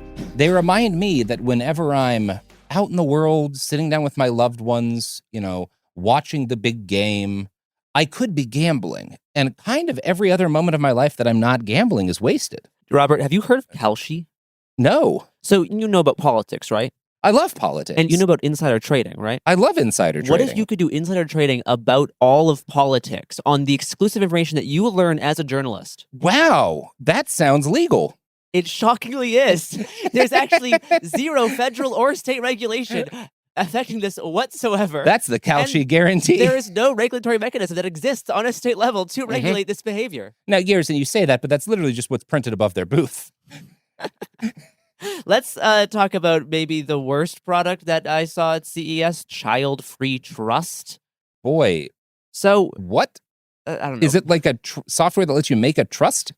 This software was marketed towards child-free people. They lead with 25% of Americans don't have children and don't intend to have them. Hell yeah. Yeah, and so their idea is that they write here, Child-Free Trust is the first comprehensive nationwide solution providing medical and financial POA, executor and trustee representation for child-free and permanently childless people. So if you are childless and you don't want to burden your loved ones, that's their wording, with, your estate plan when you die, this is a company that will do that for you. What's interesting, though, is that I asked them, I said, well, look, this presumably already happens. What is in place? And I have a trust and no children. Yes. Yeah. Well, the state appoints someone to handle this. They will first see if you have any loved ones who would want to take on these duties. And obviously people without kids aren't capable of love, so. Yeah. They a little bit, I mean, strangely, it's a product that is for, we already have a public service that searches for loved ones that could take on these responsibilities. And if it cannot find those, it takes it on as a public good. So it was a product completely without purpose. It was like in order to use this, you just have to be intent on separating yourself from society in this way. You have no loved ones, presumably, or you don't want them involved in your estate planning. You also don't want the state involved, so it requires this third party company. It was just a very strange product the way they presented it. Well, I mean, it's, again, I have a trust and a will. if you don't have a kid and you don't have you're not like married or you don't have a surviving spouse, like, yes, the state will appoint somebody, but that process is slower and more expensive if you want to avoid the cost, or if you want to avoid, like, having a trust and a will is not an unreasonable thing, especially if you want to make sure, if you have assets and you want to make sure they go a specific place, you want to donate them somewhere or whatever. Well, and like a lawyer can handle that. A lawyer should handle that, is what I'm saying, is you shouldn't use an app. Specifically, what they do that the lawyer can't is they provide a service for the corporation to execute power of attorney. And that is the main thing. So this is the most antisocial. This is the most antisocial service I've seen at all of CES, because it's built on this idea that if you have no kids and you are so separated from the rest of your family, like you don't trust any siblings, you don't trust a spouse, a partner, maybe you don't have one, you don't trust parents, you don't even trust a friend to like do this for you. Instead, that you turn to a company, a private company. You don't even trust the state, right? Because the state can handle this. It is a private corporation that is going to handle your will, your estate, and power of attorney. That's the POA that's thing what is really fucked up. That's what really got me, because like, I asked them, it's like, a lawyer can handle all this. I'm like, well, no, a regular lawyer can't be power of attorney.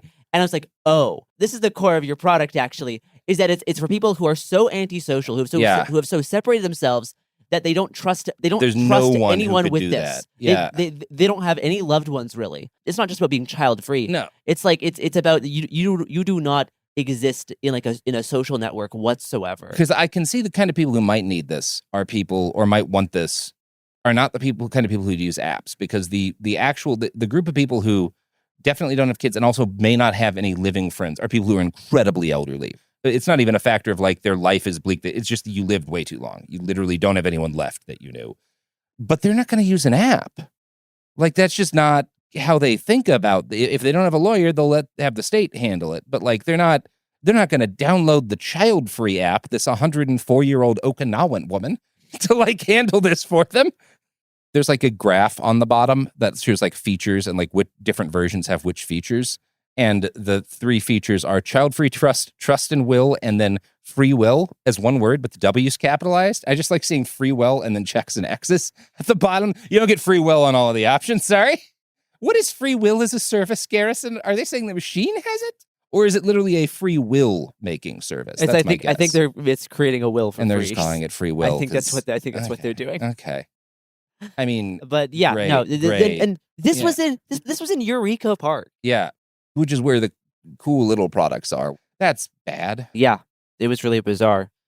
Yeah, there's a fun bit that you could do if you had the money to show up and just do bits at CES, where it's like, this company can handle all of your end-of-life care and decisions, and it's just a booth with a handgun on a table. So let's talk about, to close, let's just discuss like what this CES kind of means in general. We already kind of discussed like the AI angle of this. And it's something that we've seen throughout this show is these massive banners hanging everywhere about how CES is where innovators show up. Sure, yeah, absolutely. And in how everything's based around innovation and creativity. And this is where everything descends from. And this sort of like tech idealism that the world is based around these concepts of innovation and creativity. And they do not mention any physical way that actually comes into the world, or the sort of mechanisms of the world that allow innovation to take place. Mm-hmm. And Ben, we've been talking a lot about this the past like 2 days. I mean, we're solving all the problems of the world and we're fixing everything, and it's all eternal sunshine. And where that comes from is innovation and creativity, but those are just, totally abstract quantities. There's not even a subject given of like innovators. Well, who is that? If like, you have a those product, you're innovating. Yeah, is that the owner? Is that the workers who make it? I mean, no mention of labor at any point in any of this, which, I mean, that's a given. But that's not true. They talked about all the laborers you could replace. Yeah, all right. You can. We don't need them anymore. It's the innovation is drawn the full circle. It produces itself now. Yeah, just this abstract quantum of. I mean, it really is kind of interesting. It does become a blur of like, who is the magical font producing all of this stuff? Sometimes it almost seems like it's the consumer. It's sort of suggesting is like, it's actually you who creates all of this. It was very vague, very strange. Mm-hmm. We went to that one panel about like trying to address underserved people who are like cut out of tech and like cut out of all of these like industries. Yeah, I mean, it was very nondescript about who exactly that was. Yeah, they had people talking for the paralyzed veterans, someone from the NAACP, and I mean, it was just again, there was no actual discussion of the social relationships behind technology. It was just entirely about this technology is here. It is the first priority. So everything else has to follow after. And yeah, very, very unclear about they would all talk about what technology could be used for, but entirely nondescript about where that process comes from, who's making those decisions, where those centers of power are. The reach to have for existing brands and companies that make real things to have an AI angle was the most obvious and tortured thing that I saw. And like one of my favorite booths every year is the Jackery booth. Jackery makes batteries and solar panels, and they make pretty good batteries and solar panels for like expeditions, for camping. Like they're rugged, and I use them. They're good products. And this year they had the new edition of all their batteries, the new edition of all their solar panels. And as generally happens with technology, everything's a little better than it was last year. But there's not much room for AI aside from like the batteries have AI, by which they mean there's like a learning algorithm that can determine like how to optimize aspects of like power draw or whatever. Like, sure, that's not really AI in the way that the AI industry means it, but sure, sounds real. But because that wasn't enough, they had this thing that they called their Mars rover, which was not a Mars rover. I don't think we'll ever go on Mars. Does not look like it could survive on Mars, but it is a rover that is a big battery on wheels that is intelligent and can drive itself and has solar panels that slide out. And the use case for this was it will travel around and can go to where the sun is in order to charge itself up and then head to you to offer you outlets when you're doing work. And it's like, is a robot that moves really, I can see like 2 points in my life where I might have gotten used to. Who's going to buy this? For what? Where will it be deployed? It just roams around outside this expensive machine that does not look like it should get rained on too much and finds the sun to charge itself up and then heads over to you to charge device. It can't charge a home. It doesn't power a house. It's like a little robot. Is it for like camping? I don't know. That was unclear. They showed it being used and they showed it as like, I'm outside and using power tools. The robot came up to me so I could plug in. Huh. And like, I mean, I guess you could take it to like the park. You could take it to a park, but it's big. It is pretty big. It's like a sizable machine. It probably weighed 80 pounds. And again, like it's impressive that it can go seek out the sun to charge itself up. It's impressive that you could like call it or like call it with an app and it will come over to you and there's an outlet. Who will buy this? Why? When? That is an odd one. Again, I can think working in my yard, working out, when I'm shearing the goats or whatever, I have had to carry a battery with me because there's not an outlet out there and the shears need a battery. And yeah, I guess it would be easier if the robot moved there, but this has to be like $20,000. I'm not going to buy a robot to do that. I can just pick up a battery and walk with it 100 feet. Who will use this? Why? It's not going to Mars. I assure you it's not going to Mars. Again, I wouldn't want it to be left out in the rain. And I love the Jackery products. They make good stuff. And the fact that you clearly scrambled to make this, that you had a thing that can compete with all the other AI things. And I wish you were just devoting your lives to making better solar panels, which is what I want from you. Anyway. I'm just curious, are the companies here, are they profitable? Like, do they... Yeah, I mean, some of them. Some of them. But a lot, I mean... Some of them are funded with VC money and have not made a profit. Some of them are funded from VC money and have been losing money for years. And then there's also like Lenovo it's a company. It makes a profit. They make products people buy, Jackery makes products people buy. There's also a lot of startups, like the Eureka Park section that we've been referring to, like the stuff in the bottom floor of the Venetian. Those are a lot of startup companies who are looking for investors as well. So yeah, it is definitely a mix. Some of them are trying to do like business to business sales. Some of them are more consumer facing. Some of them are looking for investors. Some of them are profitable, and other ones are trying to boost their stock price by being here, kind of like cloyed at LG. But I think what's really important is that everyone here is an innovator. And you know why we know that they're innovators? Because they've shown up. And only innovators show up here. And they're the driving force of the economy. And honestly, I was feeling bad about myself until I saw that banner and realized that I am an innovator. You are an innovator. Thank you. I showed up and I figured out how to be the guy on the most kratom at the CES show floor. No, I mean, CES is so interesting to me. I innovated.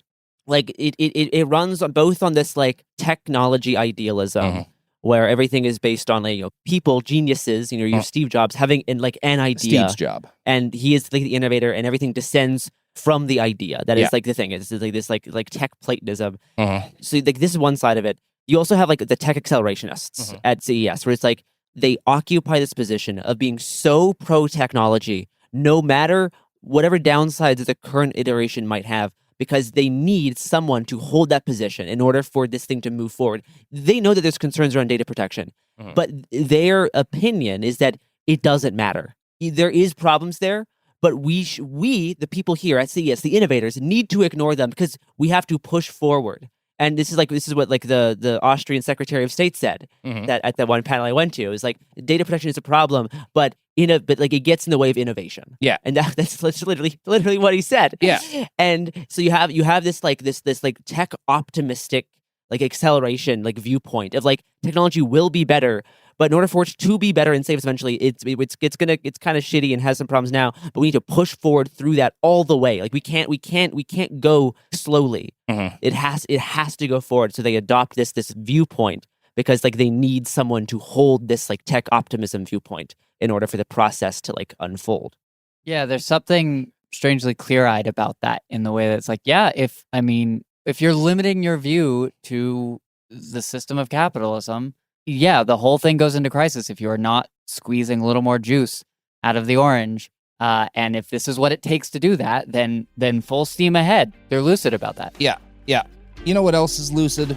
Us saying it's time to end this fucking podcast. Goodbye. Another CES miracle. We have kind of survived.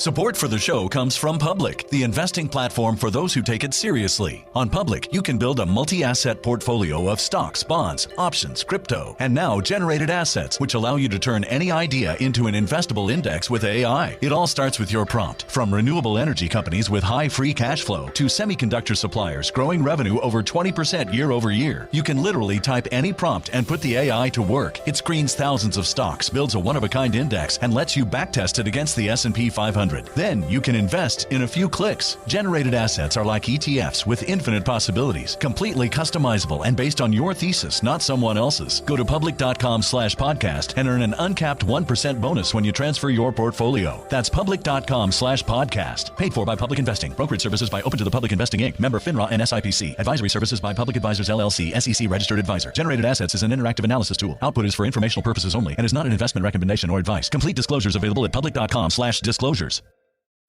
Hey, this is U.S. Olympic gold medalist Tara Davis Woodhull. And I'm U.S. Paralympic gold medalist Hunter Woodhull. As athletes, our lives are about having a clear path. And a team that you can absolutely trust. So when it came to getting the best mortgage, we chose PennyMac. PennyMac is proud to be the official mortgage provider of Team USA and you. Learn more at pennymac.com. PennyMac Loan Services, LLC, Equal Housing Lender, NMLS ID 35953. Licensed by the Department of Financial Protection and Innovation under the California Residential Mortgage Lending Act. Conditions and restrictions may apply.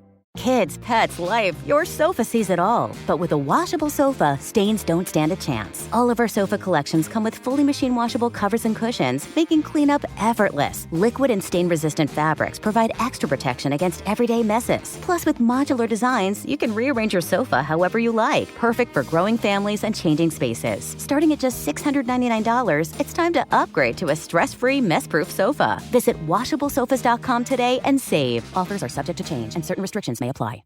Flag football is exploding, and iFlag is leading the way. As the Guinness World Record holder, iFlag hosts premier flag football tournaments nationwide for boys, girls, high school girls, and adults. From first-time players to elite competitors, iFlag delivers top-level competition, unforgettable experiences, and a community built around the game.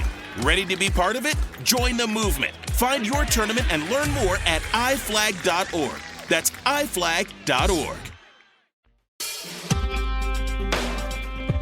Hey everyone, and welcome to the podcast. It's me, James, today, and I'm very lucky to be joined again by Gordain, who's a journalist from East Kurdistan, working with Hengo, the human rights organization, and lots of other organizations. And we're going to talk today about what has been happening in Iran for the past few weeks. So thanks for joining us, Gordain. Hello. Thank you very much for inviting me again to this show. And yeah, I'm really glad to be here, and I am ready to talk about all the things that have happening in the past few weeks in Kurdistan and Iran. Yeah. I think for a lot of people, what is happening in Iran in the last few weeks has not really punched into the mainstream US media for the most part, right? So I think we should probably begin with a very basic overview of what has been happening and a little bit of why it has been happening and also where, because I think that's worth mentioning, right? Yeah, sure. So just a few days before the New Year's Eve on December 28th, there was a spontaneous demonstration and strike in Tehran's Grand Bazaar, which is basically the center of Iran's trade and one of the most important backbones of the Islamic regime or revolution.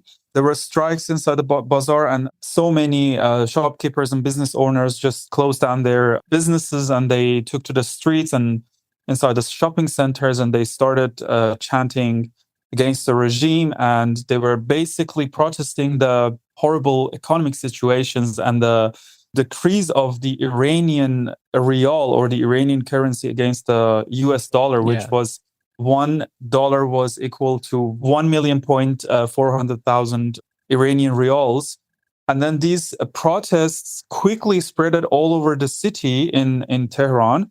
And as usual, this is what happens all the time. The Iranian regime forces, they started attacking people and trying to control the situation, but it somehow got out of their control. And the next days, these protests, these strikes spread to other cities, to other major cities from Shiraz, Mashhad, Isfahan, Tabriz, and many other cities got involved. But in the early January, around January 5 to 6 and 7, there were major protests in cities like Malik Shahi, in Ilam province, and other cities in Kermanshah province, which are basically the Kurdish provinces in Western Iran. What is really unique about this is that usually when protests happen across Iran, or when there is something happening, the Kurdish regions are the first to react. But this time, the Kurdish regions, like if I want to say the West Azerbaijan province and the Sanandaj province, they were not really involved because a lot of people were saying that in the previous movements, especially in 2022, we gave too much. There were too many victims here, but the center was silent. I mean, Tehran and Shiraz and these major Iranian cities. So a lot of people didn't really come out and there was nothing happening. And at the same time, this is my personal opinion, I think because there was also a heavy snowfall in Kurdish regions and it was really cold. And I think a lot of people just didn't want to go out. Yeah. So this was happening in Malik Shahi and other cities in Ilam and Kermanshah province until I think it was January 5th that there was a really, really big demonstration in Malik Shahi. And it's a small city, but I can say majority of the people were out on the streets. And then the Iranian regime forces started shooting at people and they injured and killed a lot of people. And the hospital in that city, in that small city, was full and they had no space anymore. So the people took the injured protesters to the center of, or the capital of the province in Ilam city, to the Imam Khomeini hospital. What happened in this hospital was that there were so many people in front of the hospital, like families and relatives of the victims. And then after a few hours, the Iranian regime forces started attacking the hospital. There were so many videos and footage that came out, and we also posted it on Hangout and all over the internet, that the regime forces were basically surrounding the whole building. And then they started shooting tear gases inside the hospital. And then there was a video that came out that these regime forces were trying to get inside the hospital and arrest or kidnap all the injured people, or if there was a dead body or something. And then there was some sort of resistance from the medical staff. And then they started beating the medical staff. And then a few days later, we also posted about it that some of these medical staff in that hospital were also arrested. The same thing was also happening in a few other cities, but this was very specific and it got very viral on social media, and a lot of people talked about it. And at the same time, there were massive protests taking place in Tehran and other major cities, which, like, I am 28 years old, and I think I've never seen such thing happening in Iran. It was really extraordinary. So while these things were happening, there were also a lot of calls from people in Kurdistan that they were calling on Kurdish parties to do something, to say something. So on January 6th, 7 Kurdish parties from Iran, they had a meeting and they announced a call for a general strike in Kurdistan or all over Iran. So on Thursday, January 8th, over 40 cities across Kurdistan, they went on a strike, which was really big, and it wasn't really discussed or talked about on major media, and it was somehow ignored, while it was a really big action that took place there. And usually after the strikes in Kurdistan, this is something that's happening for years, people take to the streets and protest during the night. It happened in a few cities, and there were some people injured and also killed. And then it's been over 124 hours right now, as we're talking now, that there is no internet connection in Iran. And even the normal lines don't work. You cannot call anyone from outside of Iran. However, there are some people who have access to the Starlink internet, and a few people that have access to, I don't know, some sort of strong VPNs that work for a few minutes and then they disconnect. And at the same time, I have contact to 2 people who have been using the SIM cards or the internet from Iraq or Turkey. They're living on the border regions, but they also have a limited access. So this is what's happening right now. And as we are talking about this blackout in Iran has caused a lot of confusion, a lot of horror, that the world doesn't know what's happening exactly right now. Yeah. After the blackout, there were a few videos and footage that came out that were published by major activists or journalists like Ali Jawanmardi and so many others, that they received these videos, I don't know, from the internet, from Starlink. And you can see in these videos that in a place called Karizak, it's near Tehran. It's where the Tehran's Forsenik Medical Center is located. You can see in these videos that countless of bodies, maybe hundreds or maybe thousands of bodies, are just on the ground. Jeez. They're in body bags, and desperate family members, relatives, all traumatized. They're looking for their loved ones. Mm-hmm. And it's just like, it's so unbelievable. It's like movies. And apparently the regime forces have machine gunned all these people. Jesus. And right now, because of the blackout, we really don't know how many people are exactly killed, how many people are injured, how many people are arrested, or these things. You know, we don't know the exact numbers, and it makes things so hard. But today, a few hours ago, there was a report from Iran International that stated that over 12,000 people have been killed. But this also is not fully confirmed because they just got these things through some sources. Yeah. And then at the same time, CBS News also published a report and said that between 12,000 to 20,000 people have been killed. But again, this is not really fully confirmed or verified because there is no information coming out that much. Yeah. At the same time, we also got reports from Kurdistan that in the city of Kermanshah, these regime forces were taking the dead bodies with buses. We don't know how many, but we know that they were taking these bodies with buses, like we don't know how many hundreds. And from this footage that you can also see that the regime is taking all these bodies with containers, like with trucks all over the city in Tehran, and they're bringing it to this center that I mentioned before. God. And all families are looking for their children. and their people. At the same time, I also got this direct information from someone who is from Rasht in north of Iran. Yeah. She was traveling from Tehran to Rasht, and she said that the people have burnt down most of the mosques and also the banks and other government buildings. Mm-hmm.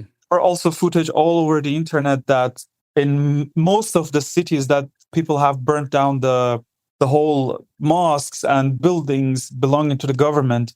And at the same time, she also said that in that city, there are so many people that are killed. She doesn't know how many or who, but families were desperately looking for their loved ones on the streets or anywhere. This is basically the same in almost every major city or even a small city. We don't know exactly, but this is the footage that we got from Tehran, that it shows what's going on. Yeah, that's horrific. Yeah, there are many. Also, in our organization, we got a few confirmations from these limited access that some of these people killed in Tehran are also Kurdish and obviously from other minority groups as well. At the same time, there is a special case that I want to talk about. There is a person, like a protester, his name is Erfan Soltani. He was arrested a few days ago and he is planned to be executed tomorrow. We don't know if they're really going to do that or whatever, but this is a really big sign that a lot of people are warning about it, like human rights organizations, and that the regime might carry out mass executions everywhere and just to take control over the situation. Right. This is also something that might happen. Yeah. So they did execute people after the Armeni protest, but they didn't do a 3-day trial, right? Like they did here. They had like a show trial first in those instances. Yeah, they executed dozens of people after Gina Amini was killed, and also previously in the previous years. So this is like what's in general is happening. And at the same time, like in diaspora, in Western countries, there are groups that are on the streets, like people that are calling for solidarity or whatever that can be done to help people out inside Iran. Yeah, this is like a general overview of what's happening. And as I said before, because there is no internet connection, and if there is, it's very limited. Nobody knows what's happening exactly. Nobody knows the exact scale of the crimes that are taking place right now there. Yeah. Let's take a little break for advertisements here, and then we'll come back and talk a little more.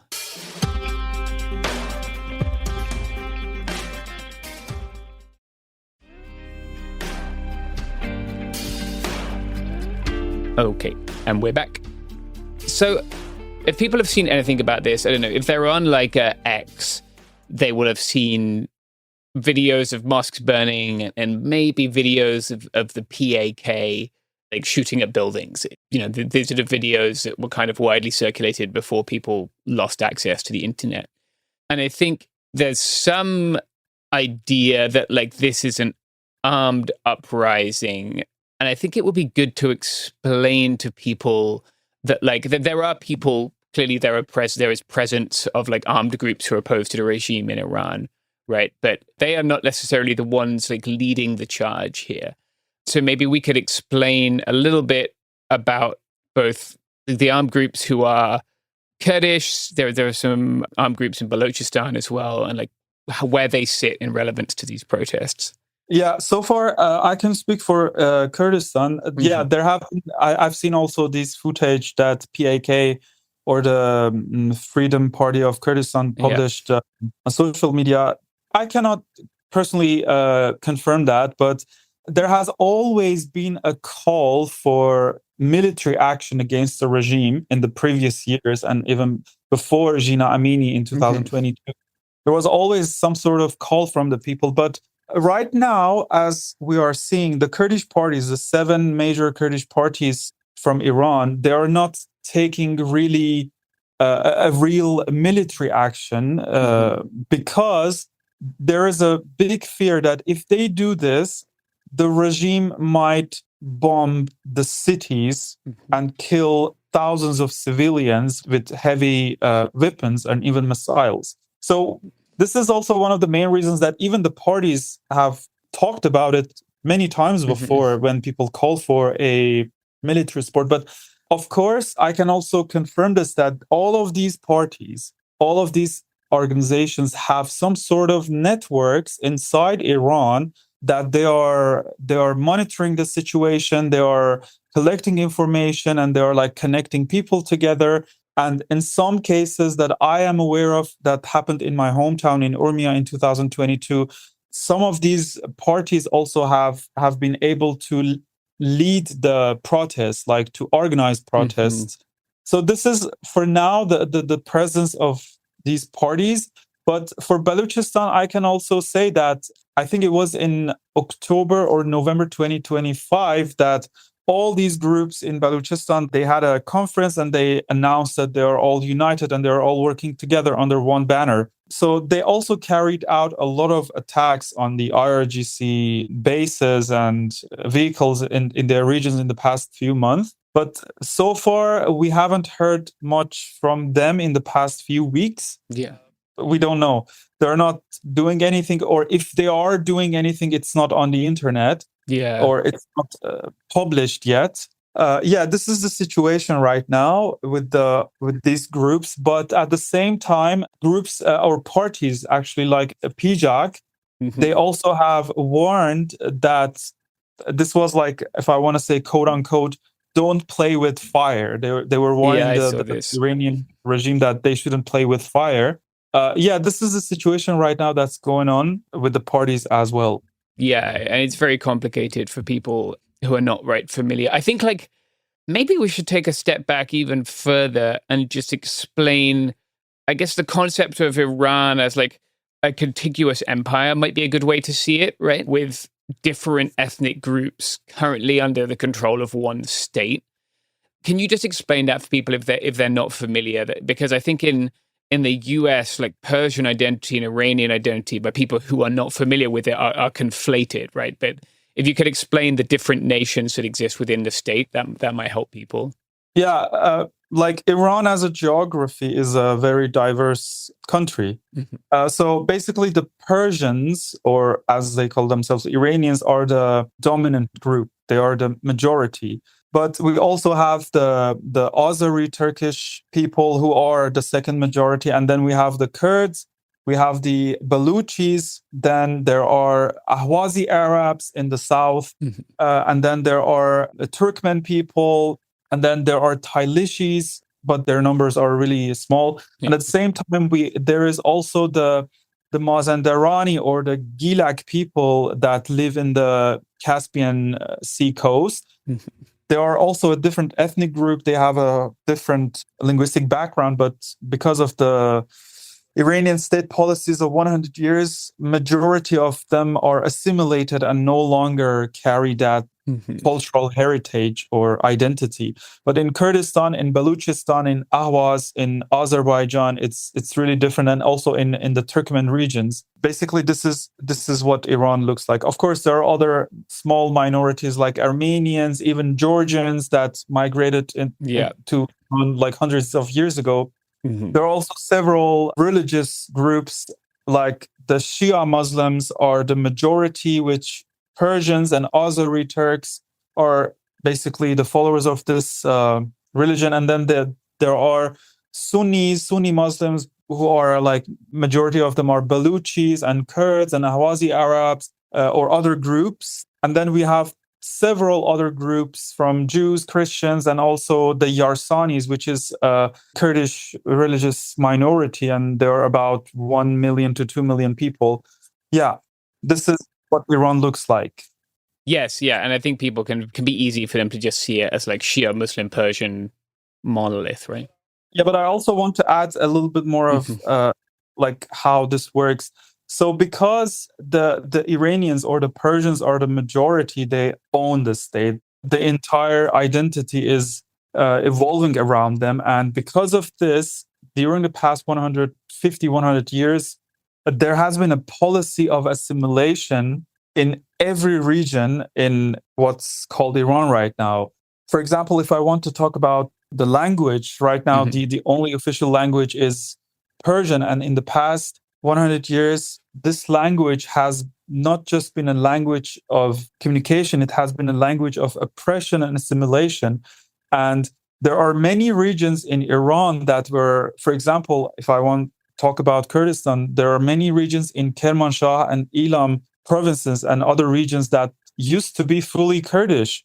And they used to speak Kurdish just a few decades ago, but now they are completely assimilated. The same policy was also followed strictly, but heavily in Turkey and also in Iraq and also in Syria. Yeah.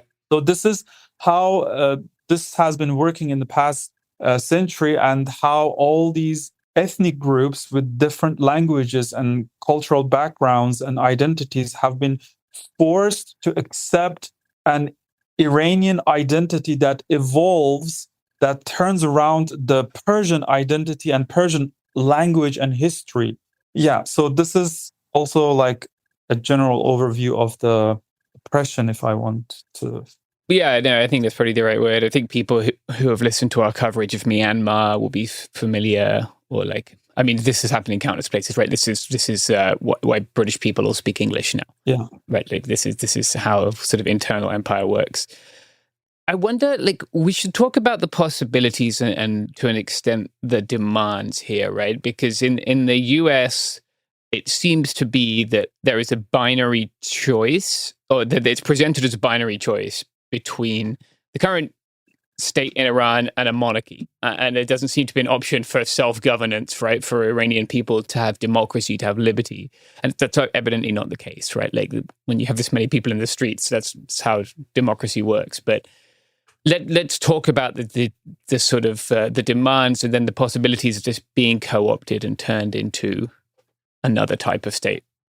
So here in these days, or basically in the past decades, the main demand of people, all different ethnic groups in the geography of Iran, has always been a regime change. Mm-hmm. They want this regime gone. Yeah. This is the first thing that everybody wants. At the same time, there are other possibilities that could be there.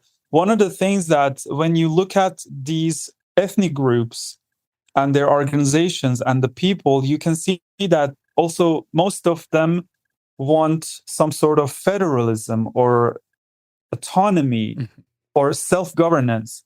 At the same time, this idea of federalism and self-governance or self-determination is nothing that, let's say, the dominant group would accept, because they don't understand it. Mm-hmm. Because for them, I wouldn't say all of them, because we cannot generalize everyone. But when you look at it, the dominant group sees Iran as an entity that's not diverse. It's just Iran, and everybody's Iranian, just like the way Turkey or the Turkish government sees everything. Everybody's Turkish, but in Iran they also say everybody's Iranian. We will have an election, we will choose a president, we will have a parliament, and that's it. That's what is also being, let's say, offered. But at the same time, there is also a call for monarchy. But this is also something that not majority of people, even Persians, majority of them don't want monarchy back, because there is a huge discussion between people that here we are fighting against a dictatorship. Why would we bring back another dictatorship? Yeah. Overall, I can say that the minority groups, majority of them, for now, I would say, like, if the regime is going to be changed, they want self-governance, but maybe in the future also independence. We don't know that. This is something complicated to talk about. But for now, this is what minority groups want. But in the Persian community, some of them want to have like a republican system or whatever, but some of them also want to have monarchy back. And there are also other groups who reject both republicans and also like monarchists, and they want to have more diverse and more open system for the future. But again, this is something that we cannot say how it's going to be proceeded, because we don't know how the situation is going to be and how these opposition groups are going to work together in the future. Are they going to start a civil war, or are they going to sit down together and find a solution? this is all depends on how the regime falls and when, and the destruction of this regime is the biggest priority right now. Yeah. I mean, we could see a situation very much like the one that's happening, unfolding right now in Western Kurdistan, unfolding later in Iran if the regime falls, right? Yeah. Which unfortunately is something else we'll have to talk about at the time, but very terrible things happening there too.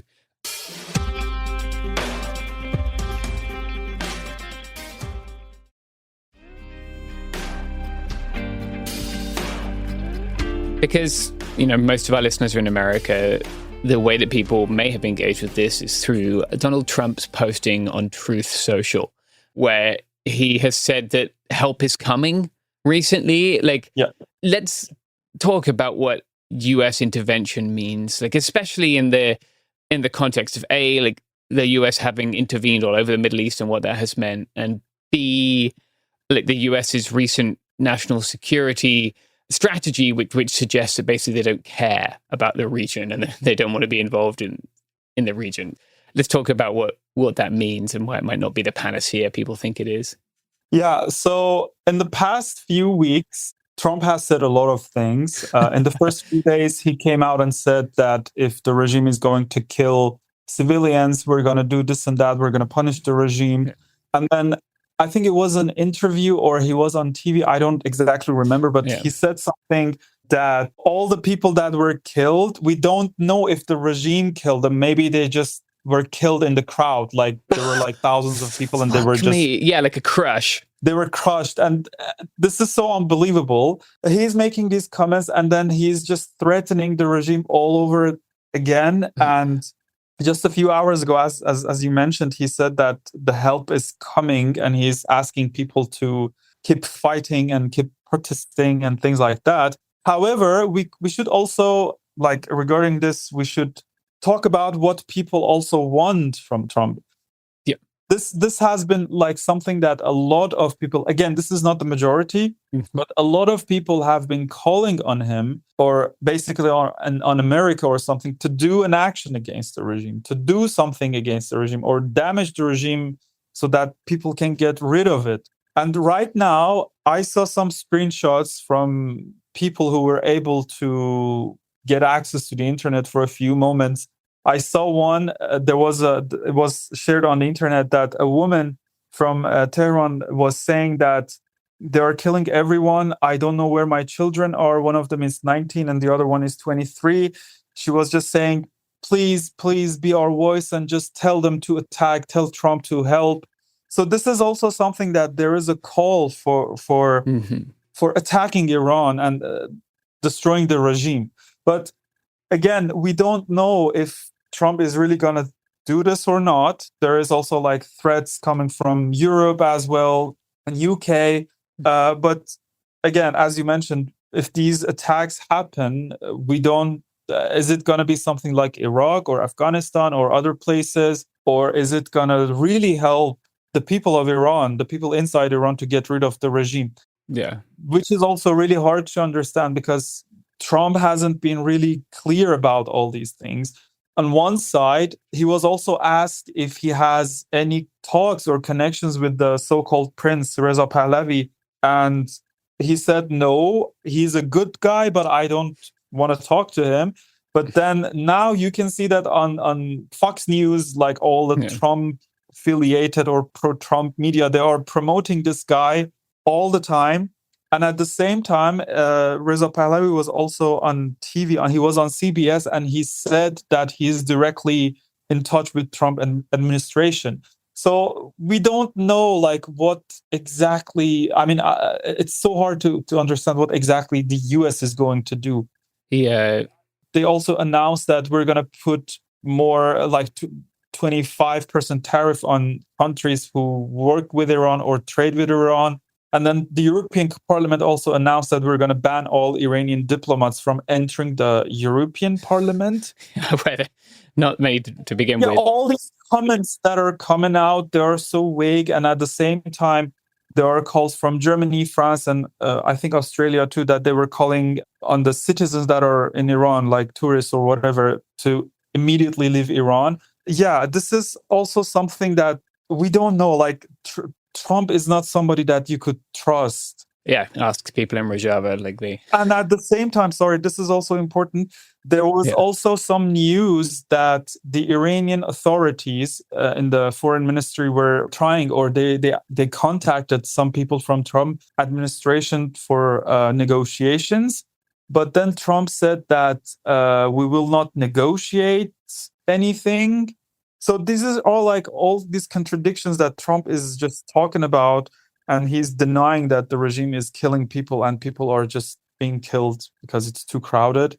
And then you see Khomeini tweeting that everyone out in the street is a Trump supporter, right? Which is that's useful to him. That narrative is useful to him, that these are American imperialists or American whatever puppets. Yeah, of course, that has been the regime's behavior forever. Yeah. Whenever something happens, they immediately blame it on America, Israel, I don't know, UK.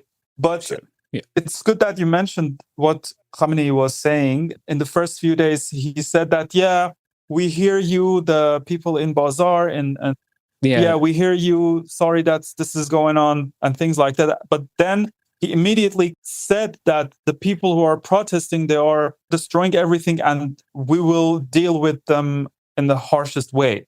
And then the president of Iran, Masoud Pezeshkian, he also came out and he said almost the same thing. And then he started threatening people.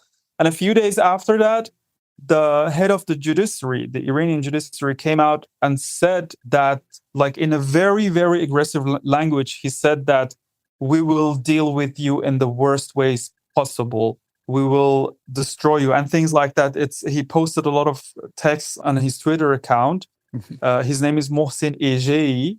So there is also a huge online fightings between these politicians and so-called leaders that makes the situation even more complicated and hard to understand. Yeah, I think from a US perspective, when America invaded Iraq, right, they had a partner force in Kurdistan. When America worked in Syria, they had a partner force again in Western Kurdistan. They don't really have that here. There's not really the PAYAK is still on the American Foreign Terrorist Organization list.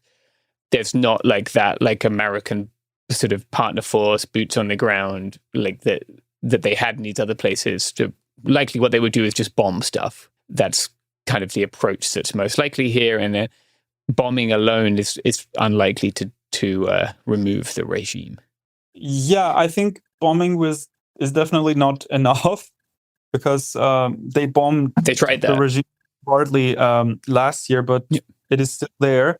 Of course, the regime got weaker, it got weakened really bad. But at the same time, I think if there is going to be something, and if there's going to be something like Syria or Iraq, I think the Americans or the American government would possibly work with the Kurdish groups, even though they are on the so-called terror list. It happened in Rojava in Syria, that how they've been working with the Kurdish groups, even though they're related to PKK and PKK is on the terror list. Or they removed them like they did with HTS, right? And then suddenly these guys they've transformed now. Yeah. So this could also happen, but we don't know because it's been years, it's been decades that the US is always threatening Iran, and then something happens, then they do nothing, and it's just there. Yeah, it reinforces the legitimacy of both states to threaten each other, right? And see each other as adversaries, and to a degree use that for domestic violence against their own citizens, right? Or for terrorism stuff. I guess finally we should just talk about one other thing that Khomeini said, which was that American and Israeli shipping would become legitimate targets if he thought the Americans were involved, right? Just to explain, the possibilities there for people if they're not familiar. Well, this is not a new thing, to be honest. They've done this before and in the previous years many times. And there were times that they attacked some US bases, like the one in Iraq. It's called Al-Assad or something like that. It's an unfortunate name. They attacked it a few times, I guess, in the past few years. Yeah. This is also really complicated because how can I explain? the regime always does this threats, and it might not do it at all. Mm-hmm.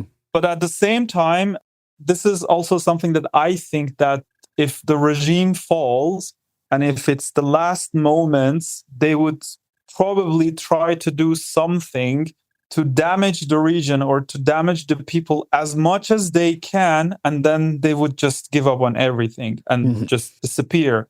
So they could do that. But if I want to go back to last year, we also need to understand that after the 12-day war, Israel also destroyed a massive amount of Iranian military bases and all these buildings and structures. But still, nobody truly understand how much has been destroyed. But the Iranian Air Force is really, really weak right now and apparently completely destroyed. So Iran is not as strong as before. So there could be a possibility that Iran actually doesn't have the capability to attack US bases across the region anymore.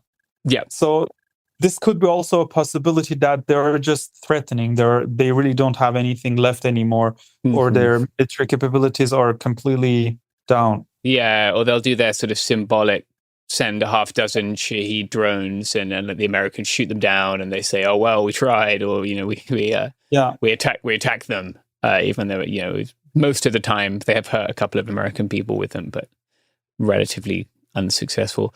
I wonder, this is obviously a situation that people will want to follow. Things are developing very quickly, and good news, good reporting on Iran is very hard to find in America. So where would you suggest people look, either your own stuff or other sources that you suggest people should look to? If I want to mention, obviously I work with Hengao organization. It's a trusted organization. People can follow them. And there is also a journalist called Ali Jawan Mardi. He is a supervisor at Voice of America, Kurdish, Persian, and Afghanistan. And these are the sources that I personally trust. There are other organizations such as Kurdistan Human Rights Network. There is also Iran Rights or Abdurrahman Buruman Center for Human Rights in Iran. There are several organizations, human rights organizations, that are constantly reporting, and they're trying to reflect what's happening. And I could say majority of them are honest, and they're not trying to push for a specific narrative, especially the Pahlavists, because right now, if you check the media, the international media, the Iranian media such as Iran International or BBC Persian and all of these major medias, even in the US, they are pushing for the monarchists, and they are completely ignoring the other groups. Like, for example, the Kurdish people, I mentioned that there was this great and big strike that happened in 40 cities. It's a very big social act, but barely anyone talked about it. Barely anyone mentioned it. So I think it's better to follow human rights organizations and do not really fall for the things that some media that are just promoting a specific person, because they're just taking away the truth. Yeah. I think that's a fantastic place to finish up. Thank you so much for joining us. If people want to follow you, do you have any social media or place people can find your work? I have my personal page, but it's not really big. I just post some slides recently. And my other page, Kurdistani People, it got disabled, unfortunately. Oh, bummer. I started again. I'm just posting some updates and slides about the important things that I find. I can also put the links there. Yeah, we'll include them beneath the podcast so people can click on them. Yeah. Fantastic. Well, thank you so much for joining us this evening. We really appreciate it. Yeah, thank you very much for having me again. Yeah.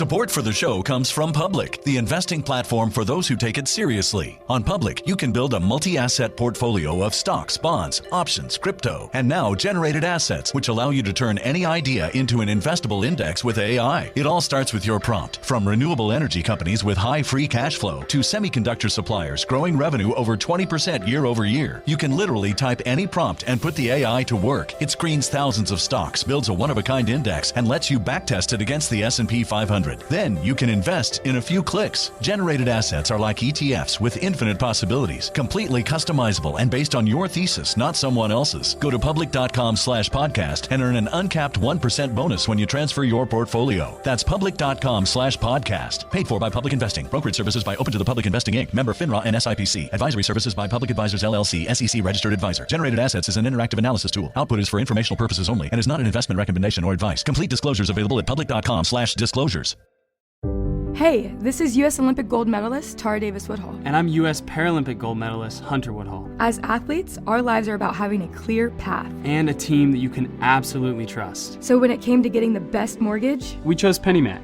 PennyMac is proud to be the official mortgage provider of Team USA and you. Learn more at pennymac.com. PennyMac Loan Services, LLC, Equal Housing Lender, NMLS ID 35953. Licensed by the Department of Financial Protection and Innovation under the California Residential Mortgage Lending Act. Conditions and restrictions may apply. Life gets messy. Spills, stains, pet accidents, and kid chaos. But with Anabay, cleaning up is easy. Our sofas are fully machine washable, inside and out, so you never have to stress about messes again. Made with liquid and stain-resistant fabrics, that means fewer stains and more peace of mind. Designed for real life, our sofas feature changeable fabric covers, allowing you to refresh your style anytime. Need flexibility? Our modular design lets you rearrange your sofa effortlessly. Perfect for cozy apartments or spacious homes. Plus, they're earth-friendly and built to last. That's why over 200,000 happy customers have made the switch. Upgrade your space today. Sofas start at just $699. Visit washablesofas.com now and bring home a sofa made for life. That's washablesofas.com. Offers are subject to change and certain restrictions may apply. Flag football is exploding, and iFlag is leading the way. As the Guinness World Record holder, iFlag hosts premier flag football tournaments nationwide for boys, girls, high school girls, and adults. From first-time players to elite competitors, iFlag delivers top-level competition, unforgettable experiences, and a community built around the game. Ready to be part of it? Join the movement. Find your tournament and learn more at iflag.org. That's iflag.org. Why do you listen to this podcast? It may be because there's a strange comfort in naming the thing that's breathing down our necks. Today I want to archive this past year of systemic collapse, a pileup of small and large failures that we can start to make sense of in retrospect. If we don't look back at our past and the patterns within it, if we don't keep these moments and events in our memory, it's very, very easy to get stuck into a perpetually overwhelming present. Welcome to Could Happen Here. I'm Andrew Sage, the guy behind Andrewism on YouTube, and I'm here with James Stout, the guy you hear all the time on this podcast. Welcome to your podcast. Yeah. It's nice to do one with you. Are you ready to take a look at some of the stories that shaped 2025? Yes. It's been a hell of a year, so this should be fun. Yeah, I mean, I don't expect to be exhaustive, but we can, talk about some of the incidents in climate, in politics, in technology, in geopolitics. And through all that, I want to ask what these stories are teaching us as anarchists, activists, and just people trying to live in a society. Yeah. So I suppose first we could talk about the climate and infrastructural situations, some of them that took place this year. It really covered all of the elements. We had heat, flooding, drought, fire, storm. According to the World Meteorological Organization, global temperatures in 2025 ranked among the hottest on record. Great. The WMO put 2025 as likely the second or third warmest year in the observational record. So a little round of applause for hitting some milestones, right? Yeah, it's good to be winning. Yeah. So power systems also have been overloaded under air conditioning demand, leading to rolling blackouts hitting cities and rural areas, schools closing during heat waves, and mortality rising among the elderly and precarious. International agencies have warned that extreme heat is producing double-digit crop losses and mass livestock die-offs in some cases. Brazil, in particular, felt that heat in agriculture and supply chains. Staple production and food imports both suffered due to the heat. And those ripples are going to be felt for the rest of us too, because Brazil is a breadbasket of sorts. It's a top exporter of tons of really important agricultural products. Yeah. And the monsoons also arrived with quite a mood this year. South Asia's 2025 rains came very heavy and very persistent. In many places, urban drainage failed, neighborhoods became isolated by the waters, trains and roads were unusable for days. Bangladesh and parts of India saw catastrophic flooding that took hundreds of lives and displaced millions. Over in the Horn of Africa, wells ran low, pastures failed, and small farmers suffered under the pressures of the drought. Their water distribution systems were not built to withstand multi-year dry spells, and so a hunger crisis has ended up escalating, particularly in Somalia. Yeah. North America and Europe also had severe wildfires this year. At this point, it's very easy to kind of see them as a new normal, you know? Yeah. Canada's 2025 season pushed agencies into one of their largest domestic wildfire responses in years. Firefighters were stretched, entire towns had to evacuate, and Southern Europe, in particular Greece and Spain, also saw fast-moving fires that consumed homes and utilities and left landscapes scorched and infrastructure severely weakened. And then, of course, there were the hurricanes. This year, the Caribbean was slammed by Hurricane Melissa, a very slow and powerful storm that devastated Jamaica, Cuba, Haiti, and others, tearing up infrastructure and leaving large swaths without power for weeks. The storm's exceptional energy is, of course, thanks to climate change. And so, all of these events, and I'm definitely leaving out some, I believe they reveal a few things. For one, I think it's clear that our systems cannot handle the new extremes being brought about by climate change. Yeah. They may have been built for previous normals, but not this. And this is something that climate scientists have been warning about for some time. You know, our electrical grids were sized for incremental loads, so they couldn't handle these simultaneous peak demands. Our urban stormwater management was built for a particular volume of water over a particular period of time. It can handle these volumes of water that are pouring down from above. And also, water management systems in more arid regions weren't prepared for years of drought. And so the systemic shocks of this year have been very devastating for our infrastructure. And unlike their propaganda, which states that they are necessary for our survival, for our well-being, to manage society, state responses to these catastrophes were often reactive and chronically delayed. Government intervention and international aid helped in some places. I'm not denying that.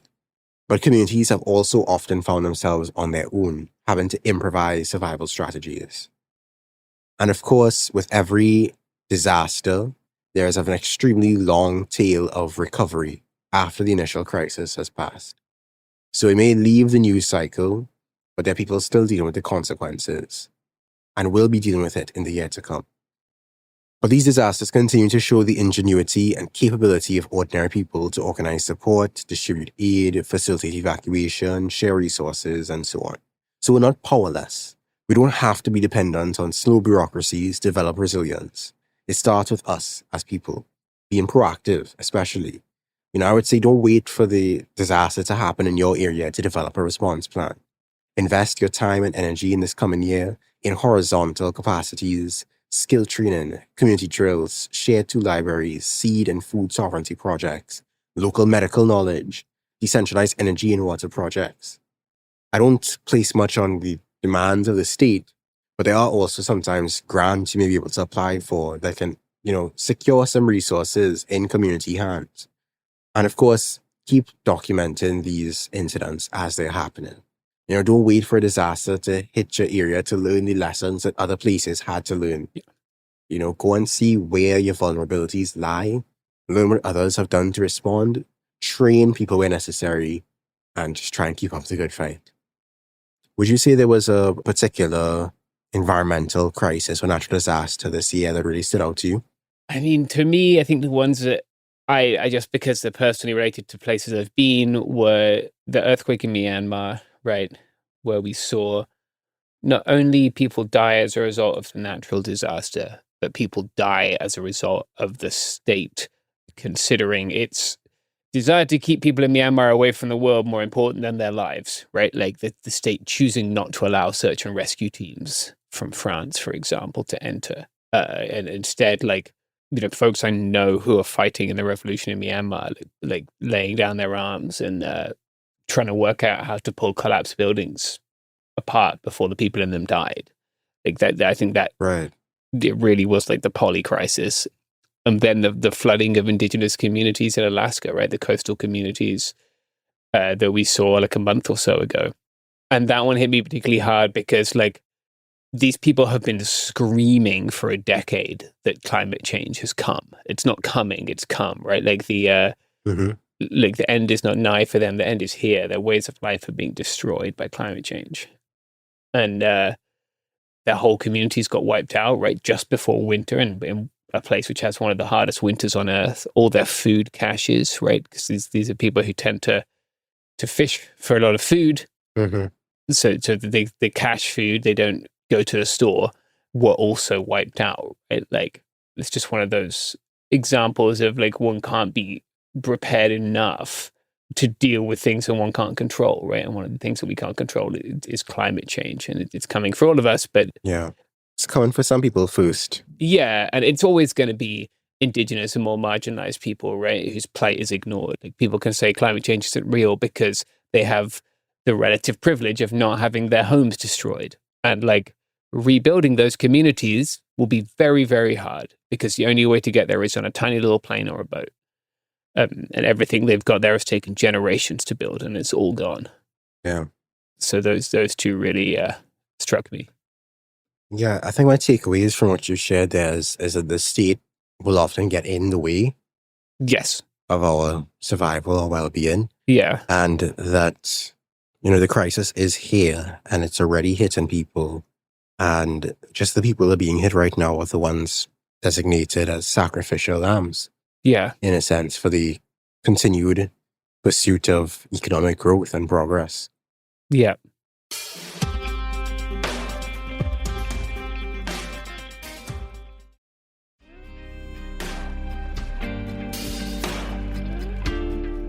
So 2025 also saw an accelerated political coming of age. You know, Gen Z has not been all teenagers for a very long time now. Yeah. It's been mostly adults, or soon to be mostly adults at this point, depending on where you draw the line. And that generation, my generation, has shown up in their numbers for the past few years, but particularly this year, inspiring millions. You know, Gen Z became a very visible political force in the headlines across very different geographies. Madagascar, Morocco, Kenya, Nepal, Peru, and Mexico all had uprisings driven by a mix of grievances, whether it be corruption, the cost of living, the lack of services, violent policing, and a feeling that older institutions had nothing to offer. Now, these movements were not a monolith, you know, but they did have some common templates. You know, they organized digitally on platforms like Discord or Telegram, and they mobilized very quickly, a lot faster than states were originally able to keep up with. In Madagascar, the youth had mobilized around water, power cuts, and broader corruption, which eventually toppled the ruling government and triggered military moves in the form of a coup d'etat. But it doesn't seem so far that anything fruitful, stable, or lasting has come out of their cause quite yet. Right now, Madagascar has a military colonel for president, so it remains to be seen what that leadership brings. In Morocco, the movement Gen Z 212 organized to demand better education and healthcare, decent housing and jobs, and were eventually met with state pushback in the form of arrests and infiltrations. Now, they eventually won some concessions from the government in the form of greater funding in the sectors demanded and draft bills that incentivize youth participation in the official channels of power. But it remains to be seen how long that will quell the tide, because it seems to me at least that this is the classic tactic of, incorporating a radical movement into the machinations of the state to temper its energy. Yeah. In Kenya, we saw mass mobilization against police brutality that was met with yet more police brutality and extrajudicial killings, now numbering in the 60s, with a very clear aim for the suppression of dissent. So far, none of their goals have really been recognized or achieved as a movement, and it seems as though they've simmered down due to the sheer violence that they have faced in response. In Nepal, perhaps the most famous of these stories for this year, the student-led uprisings toppled the corrupt government and forced concessions, with an election coming up next year, 2026. But again, what comes next is yet to be seen. Whether it'll be lasting, empowering, or sustainable is an open question.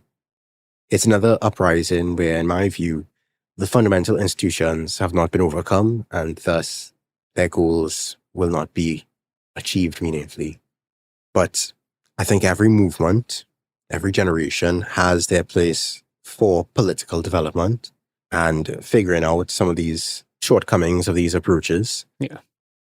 But I think because of how tight the timeline is for the need for radically drastic action for the sake of the planet and for the people on it, yeah, I really wish that these lessons were learned a bit quicker. That we didn't have to go through these same cycles of, missteps again and again with movements. Yeah, you're right. But it remains to be seen whether that sort of political development can be accelerated as the crisis accelerates. Yeah, I feel for the youth like now, these revolutions, the sense of urgency is so high, right? Because the system, if you're a millennial, I guess, you grew up, if you're me, maybe I'm saying here, really, you grew up, and you were told things would always get better and you will work hard and just like your folks, you will buy a house and the house will get more valuable and that will be nice and blah, blah, blah, right? If you live in the sort of the colonial core, and that didn't work out for most of us. But for Gen Z folks, it's the town that you live in will continue to exist is up for debate, right? The climate that you were born in will be completely distinct from the one that you have raise children in, probably. The urgency of the need for change is so much with young people today, right? The economy that my generation was promised doesn't exist for us, but the planet that Gen Z was promised isn't going to exist for them. And the information system is so fucked for young people today, right? And so captured by corporate and state interests. And yet, despite that, or maybe because of that, we've seen some of the most beautiful revolutions that I can recall, right? When I speak to Gen Z folks in Myanmar, they approach the revolution in a distinct way from the way that the revolutions I'm familiar with from the 90s and 2000s did, but also just from a very human desire for a better world, for equality, for a beautiful life. And so I'm very hopeful at the same time as I feel for people of the younger generation. Yeah. I think there's a lot of cause for hope that such numbers can be mobilized. But I would love to see those numbers get mobilized in the countries that we've been talking about in more radical way than simply bringing demands to the state or changing out one government for another, Yeah. I mean, in the case of Myanmar, that's certainly that is the case, right? They're not thinking about changing one ruling party for another. They're thinking about changing the way governance works. Right. They're bringing democracy to people. To be clear, there isn't really a coherent set of exact demands for the revolution, but many of the young people I speak to are looking at how can we create a model that doesn't allow for a genocide to happen against one group, that doesn't allow for the military to walk into one building and take away everyone's future. And I think that's very beautiful. Exactly. That's inspiring. Yeah. I think asking those questions and asking even more questions, I think is how this generation is going to get to, certain conclusions about whether this current project should continue. Yeah. This current state project, this current capitalist project, this current patriarchal project. The more questions get asked, the more answers get illuminated, and the closer I think we can get to a viable and liberatory alternative. Yeah, definitely the case. Like, and I think some of this is just like some of it we have to work out on the way, and that's okay. Like, I think the 20th century, the idea of a revolution was like this violent seizure of state power, often by a vanguard group with a very specific project that they were looking to implement, right? And in the 21st century, we haven't seen that all the time. We have seen a lot more of like, this is bad and it has to change, and we're going to make it change, and we'll work out which direction we're moving as we go. Yeah. That's blatantly ideological, I'd say. Yeah, and like I think that's a good thing, because like what we've seen, I mean, we have seen like this idea that revolutions have to stick to a strict pathway have horrific consequences for humanity, right? Like I'm thinking of the Gulag, you know, like I'm thinking of the strict ideology which allowed the Soviet Union to become this place where you created like, you know, the things that Orwell wrote about in 1984, right? It is better that a revolution relies on what the people want as they continue to move through it, rather than saying we will tell the people what they need and we'll be the ones steering the ship here. Yeah, that whole model is not going to get us out of this. Nope. So I want to say my observation of the sort of political shifts of this year has really exposed the flaws of traditional politics and parties, how they've largely served as gatekeepers to suppress, to absorb, and blunt the energies of the masses, and show the potential of spontaneous uprisings. But I think this year also showed that we cannot keep rising up again and again and again and again, you know, feeding bodies to the brutal police forces and prison systems. You know, for movements to matter beyond these episodes of disruption, I believe they need to develop infrastructure. You know? Yeah. Let's do something that lasts longer than a headline.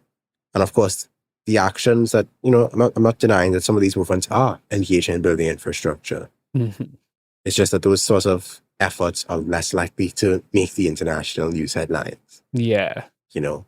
But I love to see these decentralized mobilizations. I just want to see them paired with something more prefigurative politics that can sustain them, that can expand the zones of freedom, that can turn their momentum into lasting change.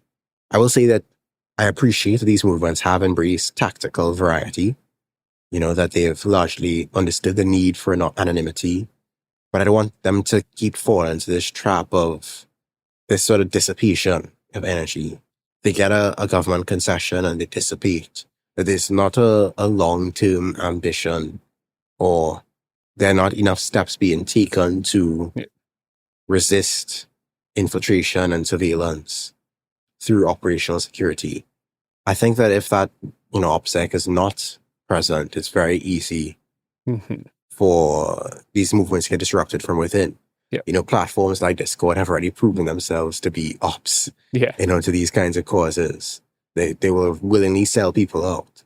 But I have a lot of hope, and I say that tentatively, that we can stand up for something, that some line can be drawn somewhere. Because even though an uprising like the one in Nepal or Morocco hasn't taken place in Trinidad yet, I mean, we've been under a state of emergency for the entire time that this new government has been in power. Yeah. I will say that I often, in, you know, casual conversation, hear rumblings of, we need to do what Nepal did. You know, we need to do what Peru did. And I think that's the power, the potential of these kind of moments, even if they don't lead to something lasting in the immediate aftermath. They still serve as an inspiration. They still open up the landscape of possibilities. Yeah. What's Su Comandante Marcos used to say? It was like to open up a pinprick of light in the curtain of darkness. Exactly. Yeah, it's to show people what is possible. That's a perfect expression. I've actually never heard that quote before. That's a good one. Yeah, I used to read a lot of Zapatista stuff. I think he has some wonderful ways of expressing things. Yeah. Gen Z's not going to save anyone. Yeah. You know, as a generation, we're just as susceptible to flaws and misdirections as any other. There are those who are invested in welfare and anti-corruption, and there are those who are invested in reactionary populism. But the waves of uprisings, I think, are mostly positive. And I just hope that spark can light a fire. And the way that we get that spark to light that fire is when we put fuel in place.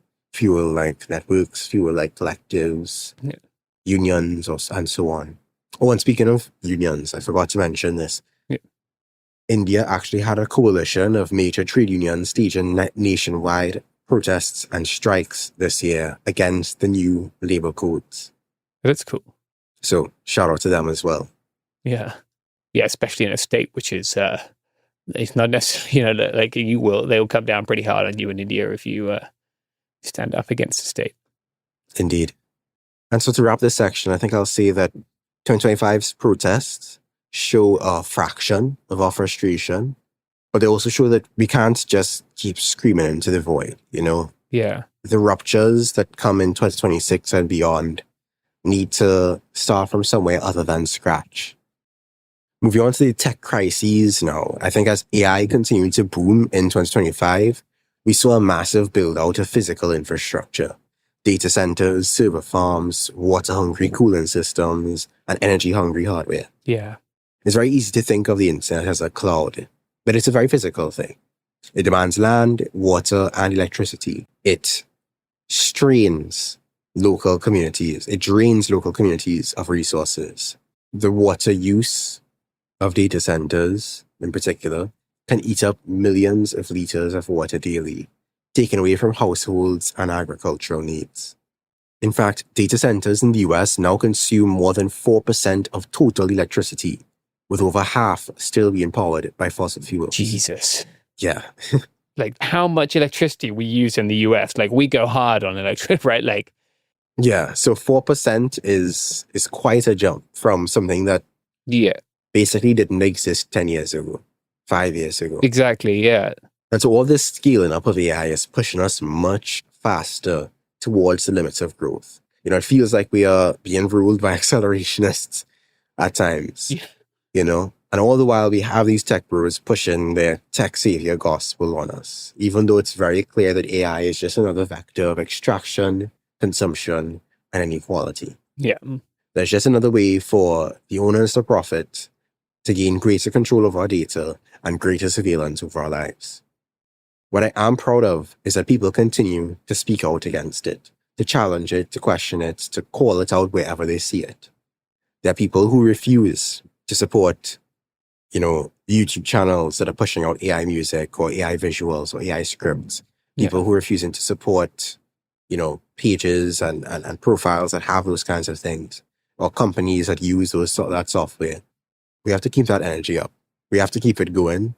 And we also need to build things that will increase our ability to operate outside of the AI-fueled corporate overlord internet that many of us currently exist as pseudo-serfs within.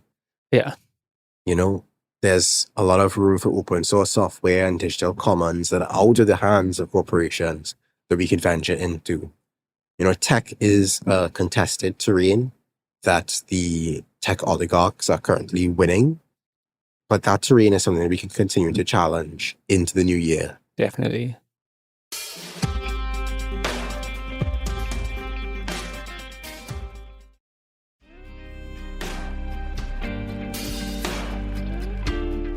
Now, geopolitics in 2025 was a catalogue of catastrophes. From continuing wars fueled by a caste of profiteers to straight-up genocides. So in Palestine, we saw this year repeated rounds of siege, bombardment, and cruelty, repeated ceasefire violations on the part of Israel, all enabled by America's military support and political cover. To this day, food, water, and medical provisions continue to be strained as a result of Israel's genocidal ambitions. In Sudan, the fractures there have only worsened as the bloodshed famously can be seen from space. Millions have been internally displaced. The casualties are currently incalculable. And the fighting between the Sudanese armed forces and the Rapid Support Forces rages on, all supported by regional powers including Egypt, Saudi Arabia, and UAE. In the Democratic Republic of the Congo, conflicting armed groups supported by the government of the DRC and the neighboring Rwanda, respectively, have continued attacking communities and their infrastructure, inflicting mass rapes, and engaging in other war crimes, all while funded by mining operations in one of the most resource-rich regions in the world. In Yemen, the violence continues for tens of millions as the Saudi-led coalition, the UAE, and Western powers continue to supply arms, logistics, and diplomatic cover for the displacement, collapse, and brutality inflicted upon the civilians of the country. In Ukraine, the war with Russia continues to consume resources and lives. In the Caribbean Sea, the US has ramped up its violence as it targets and bombs boats in international waters that it alleges are carrying drugs, and appears to be gearing up for some kind of operation against Venezuela. And in Myanmar, resistance groups continue to fight against the military junta, which continues to receive economic and political cover from neighboring China. Now, this isn't exhaustive, so you can let me know if I missed any of the major stories from this year. There's so many. I know, yeah, it's so sad to think about like this new drone war that we're starting in Venezuela, right? And we will probably start another one in the Sahel soon. No, it's very easy for those things to seem tangential to our lives. I have experienced what it is like to be in a place where drones are killing people every day. What that does to you, just like not knowing who's going to get killed tonight, right? It probably won't be you, very unlikely. Might be someone you saw today, might be someone you'd ever met. Dozens of people get killed, but thousands of people have to live in with this sense of fear. And maybe after a while you get used to it, I don't know. But I don't think we realize like potential of the human joy, even though it's not like in this case, not like a ground war, right? Like for many people don't see it as a war. The terrible trauma that causes, not just to the people who are killed and their families, but to so many other people who have to live with the knowledge that like they could be killed and the world wouldn't care. Yeah, I mean, the mental torment and trauma, even if you survive something like Palestine or something like Sudan, that's going to stay with you for the rest of your life and reverberate in future generations, even generations that did not experience the genocide directly, did not experience the war directly. They're still going to feel that in their bones, in the way that, the generations that did experience it interact with them, in the stories that they tell. Yeah, it's, that trauma lives for a long time, right? And trauma creates sometimes a cycle of violence, right? Like it's not a good thing. Yeah. The idea of drone warfare is the idea that these like clean surgical strikes, that's not how war works. That's not how killing works. That's not how explosive warheads work. Yeah. I remember in Rojava, I sat down with a family who had lost their son who had just turned 14. And like thinking of the waves of repercussion from that one bomb, and hundreds of bombs fell that year, and that was just in Syria. Thousands of these drone bombs fell all around the world. And for the most part, people didn't remark on it and didn't care. But that's happening more now. Yeah. I mean, it's very, very easy to zoom out and just think of the pure statistics, the pure numbers. Mm-hmm. Because when you actually zoom in at even an individual incident, that is an entire lifetime affected, multiple lifetimes affected by even one building being leveled or one bullet being fired. Yeah. And I think there's a reason we don't report on war like that, right? Like I try to when I write my stuff, because like everyone's life is the most valuable thing they have. And every death is a tragedy. But A, it's hard on the reporter. Like it's not sustainable. Fucks you up. And B, people wouldn't like wars if we kept, like, you see it to an extent in the way that the European nations talked about World War I, right? Like, to get a significant number of upper class British people to be opposed to the concept of warfare is quite a remarkable endeavor, right? Like, those are people who have gone to schools whose sole purpose was to raise them as military officers for empire. from the age of 5. Yeah. But we saw it after World War One because the war wasn't abstract, right? It was close by. The people dying weren't of different class or race. They were everyone, and especially young upper class men who became officers, right? Like, but somehow along the way, since then, we've lost that, and we've convinced ourselves that that this is something that like isn't a human tragedy, even if it doesn't involve us. Yeah, it's interesting you mentioned World War One in particular because I actually sat down to finally watch All Quiet on the Western Front. Oh yeah, last night. I watched like the first 5 minutes, and I was like, I don't know if I could watch this right now. Let me go and watch something else. Yeah, that's a movie. You know, it's not even the real thing. It's a fictional depiction of the occurrence, and I felt like I was there. Yeah, and I don't like watching those films. I don't watch those films. It gives me bad memories, dreams. Yeah, but yeah, I can't understand how we have this ability to.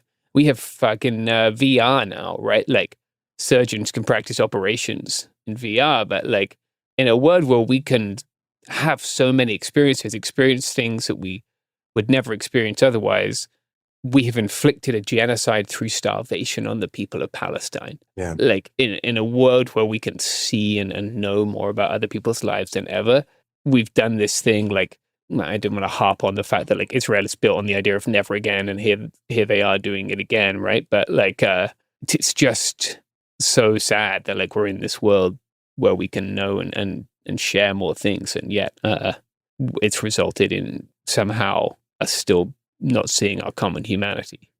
I mean, more people have, I guess. Also, like one thing that has happened this year in the last 2 years that like when I came here, I would never have believed that you would get thousands of American people out to call for the basic human rights of Palestinian people. Like it wasn't a thing that American people were aware of.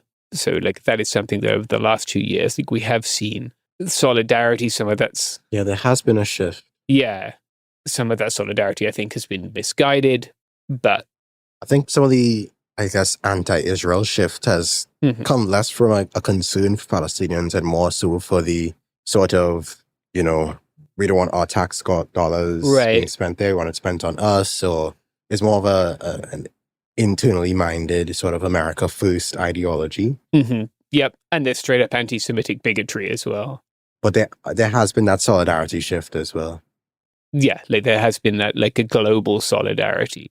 And like even as a millennial, right? Like from the age of 13, right? When I was a kid, when 9/11 happened, and even I guess the first war in the Persian Gulf, the media project of most of the nations in which I have lived has been to demonize Muslim people, and people specifically living in the Middle East, right? Yeah, and it's more of a racialized bigotry than a particularly religious bigotry. I mean, it does take that religious coating, and there are religion-specific elements to the bigotry, but it does tend to be more racialized than anything. Because I already know that some people will be like, oh, well, I just don't like Islam because of its authoritarian inclinations, whatever the case may be. But it's a bit more than just religious-based bigotry. Yeah, it's not just a philosophical disagreement, right? Like it took on, like you say, this racial character. And so like to see people noting their common humanity, like I was just talking to someone about this the other day. Are you familiar with Miss Rachel? Yeah. Yeah. Like it is inconceivable. It would have been inconceivable when I was in high school that an American children's entertainer would be like, well, I guess you had like the Dixie Chicks, but it's not the same, right? Would be like continually, not to take away from what they did. I think they were very brave actually, but to be able to stand up for the lives of young children in Palestine so consistently and so vociferously for so long, like that gives me a great sense of hope.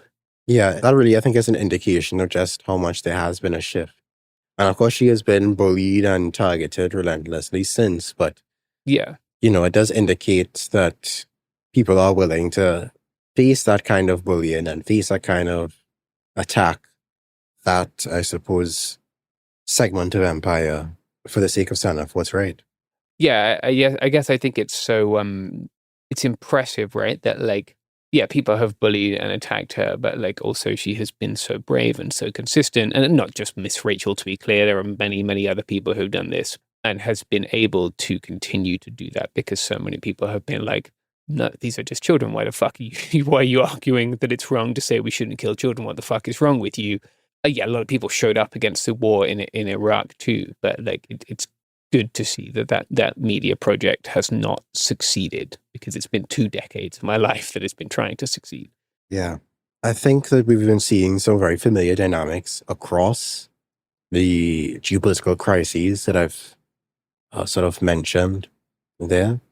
We have this external patronage of global powers and regional powers that seem to be sustaining these fights that ruin lives over years.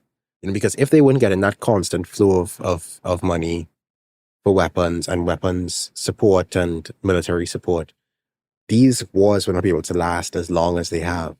Mm-hmm. But it's these outside actors in Sudan and in Palestine that are supporting the fighting, supporting the barrage, supporting the suffering, and not supporting the aid necessary to support people. Yeah. There's been a very slow and insufficient pace of humanitarian response due to funding gaps, access constraints, and the politicization of aid. And there are people who have managed to act directly, not waiting for any official channels. In the case of the flotilla, something else that happened this year that I found particularly admirable, but it hasn't been enough so far. It hasn't broken through quite yet, and people are still without much of the necessary aid that will sustain even their survival.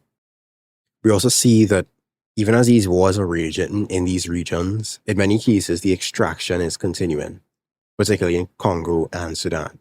Yeah. I think it's very critical that we continue to speak out against these wars as we get into 2026. Wherever we see them, we document what's happening. We keep a record offline of what's going on independently.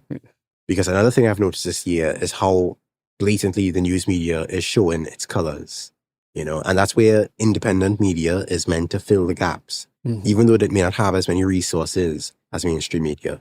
That's what things like this podcast is here for. And it's something that I think even the listeners can take responsibility in being part of, in gathering information, in archiving information, in sharing sources and direct connects so that the information gets out there. Yeah. And so as we wrap up this retrospective for 2025, 2 things in particular stand out to me. One is that our system is brittle as hell. Yeah. And 2, that people are resilient as hell. And taken together, I believe it's an indication that we are indeed in a world of transition, and it's still uncertain as to how it will turn out. The future has not been written yet. We don't know. But we do have the ability to choose what we do next. So as we look towards the new year, think about something you want to build or strengthen, whether it be a skill, a relationship, a practice, a project of some kind that can serve you and those around you going forward. That's all I have for today. All power to all the people. Happy New Year. Peace.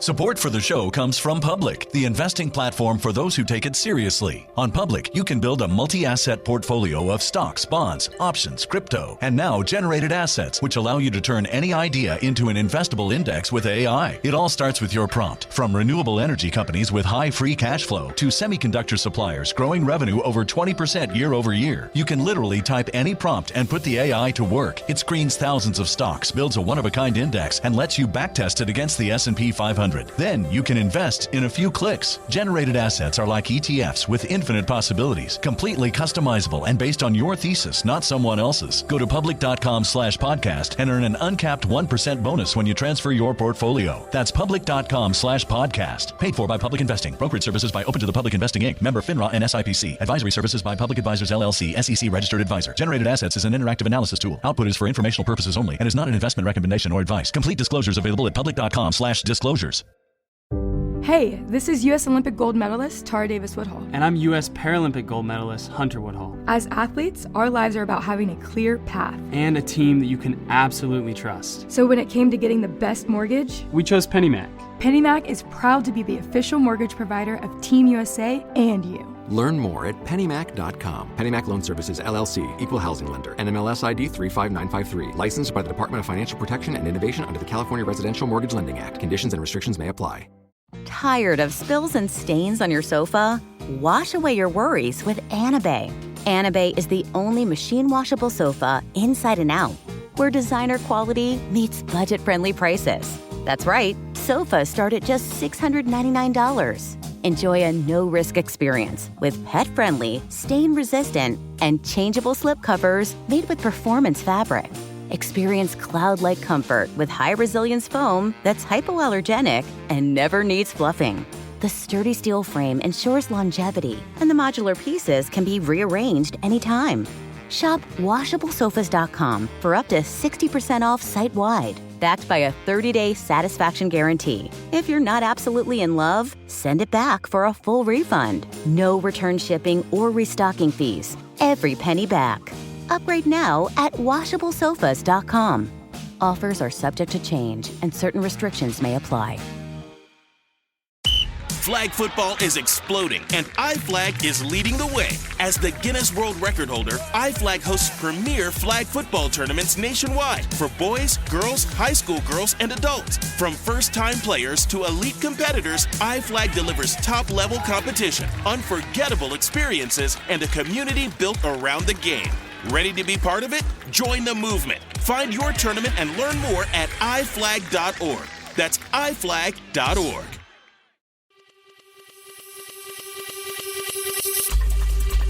This is It Could Happen Here, Executive Disorder, our weekly newscast covering what's happening in the White House, the crumbling world, and what it means for you. I'm Garrison Davis. Today I'm joined by James Stout, Mia Wong, and maybe Sophie Lichterman. Maybe. Yeah. That's her new first name. I'm always here. I just don't necessarily have anything to add because you're all so good at your jobs. Aww. No, we love when Sophie has something to contribute to this show. So what should we talk about first? Let's do some quick updates from last week.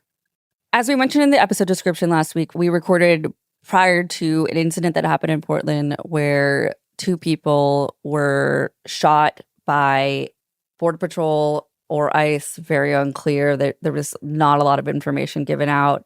And the way that the situation unfolded, the way that DHS said it, that there was a targeted stop of 2 people and they resisted arrest. So, of course, what do they do? Just shoot into a car. And those people drove away and then quickly called for help and then went to the hospital. We really don't know anything further than that.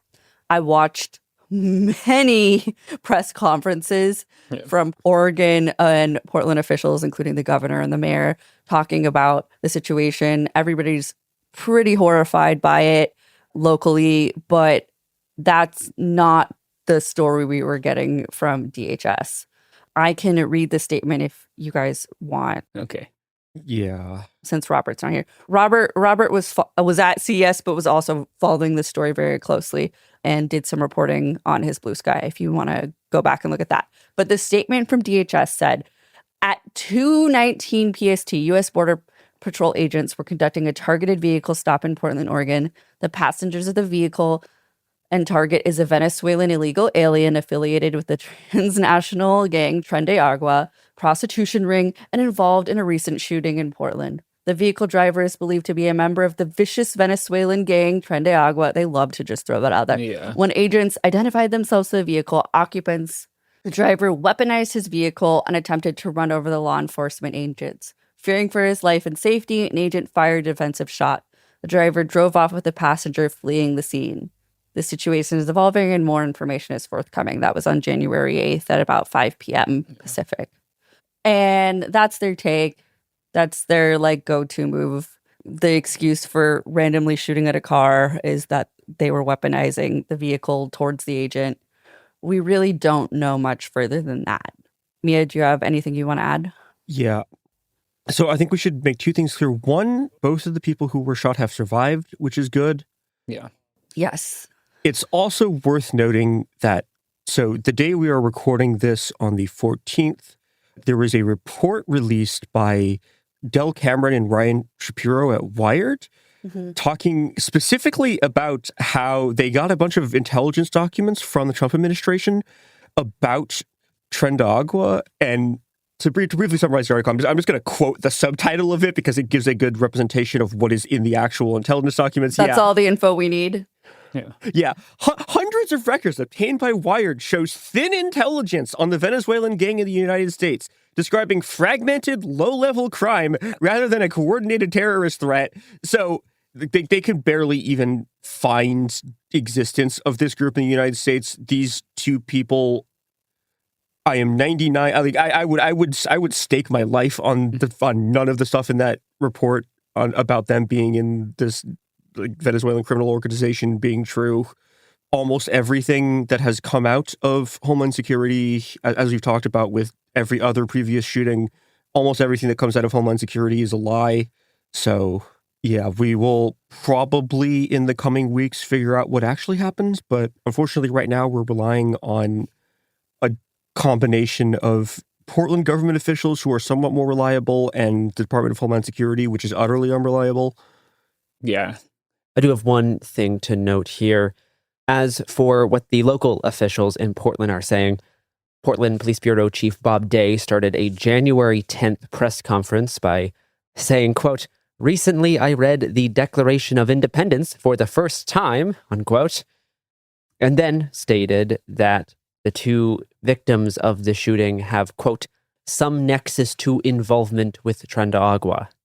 And then on January 11th, Multnomah County District Attorney Nathan Vasquez was interviewed on K2 News and said that he believes Trendagua is active in Portland, but he could not confirm that his office has any criminal cases against the gang. The Department of Homeland Security has identified the people who were shot, saying they are affiliated with Trendagua, the Venezuelan gang, and are connected to other crimes in Portland. Does your office have any cases against these individuals?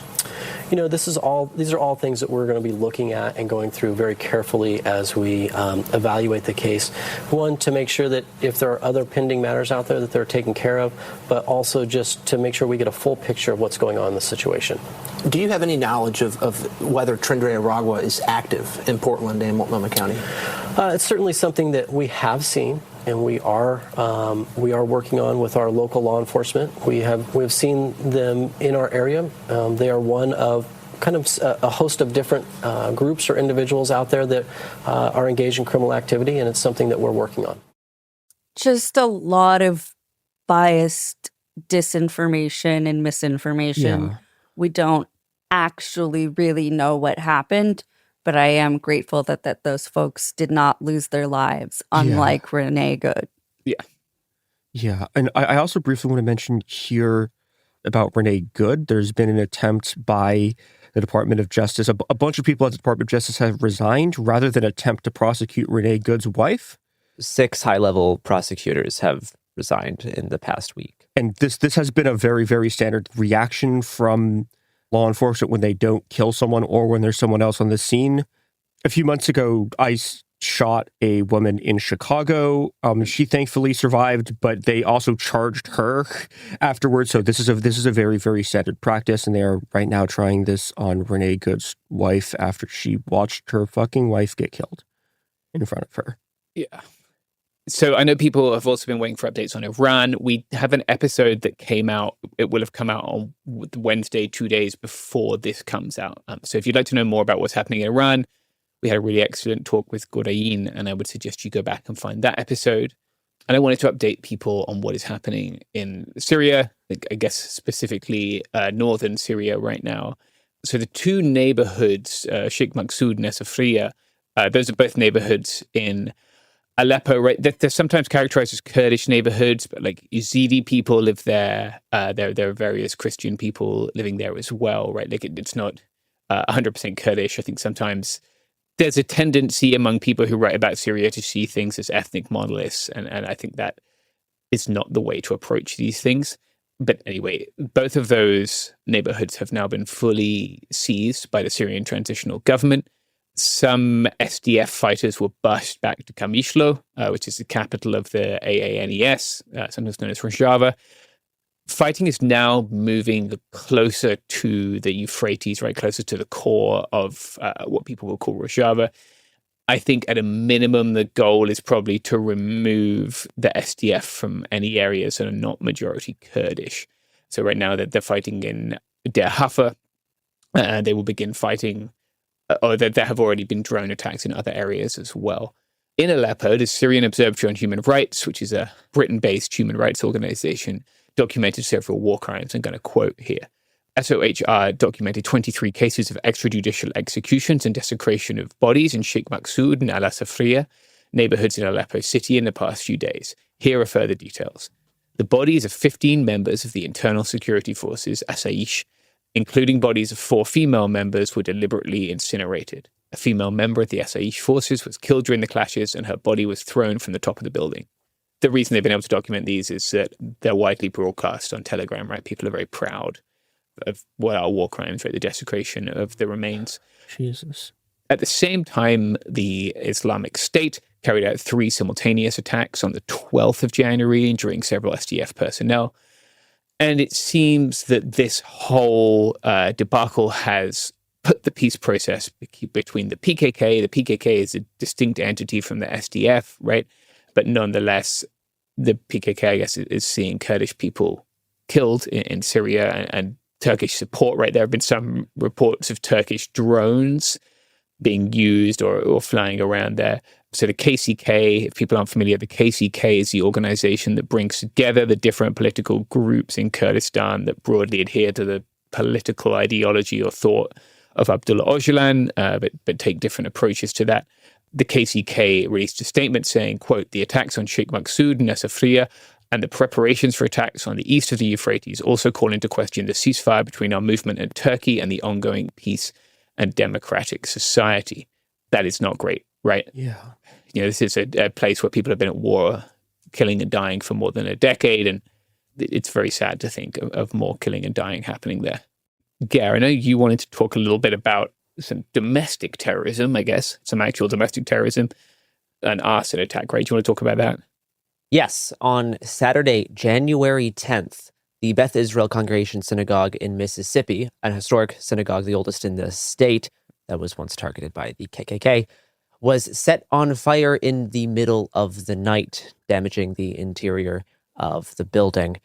A 19-year-old college student named Stephen Spencer Pittman has been charged with federal and state arson charges, as well as a hate crime enhancement. On Instagram, Pittman described himself as a quote-unquote follower of Christ and shared a meme of the anti-Semitic happy merchant hours before the attack. Jesus Christ. Jeez. The happy merchant is an anti-Semitic Jewish stereotype that is often used in memes originating from the 4chan era of Wojak memes. You've probably seen it before. It's a crude anti-Semitic rendering of a Jewish person with his hands clasped together. Pittman has confessed to starting a fire in the building, which he described as the quote-unquote synagogue of Satan, according to an FBI affidavit. And reporting from the AP states that during his first hearing, when the judge read him his rights, Pittman said, quote, Jesus Christ is Lord, unquote.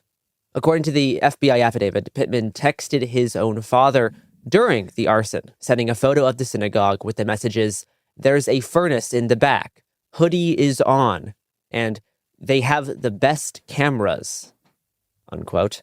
Pittman's father attempted to convince his son to come home and later turned him into the authorities.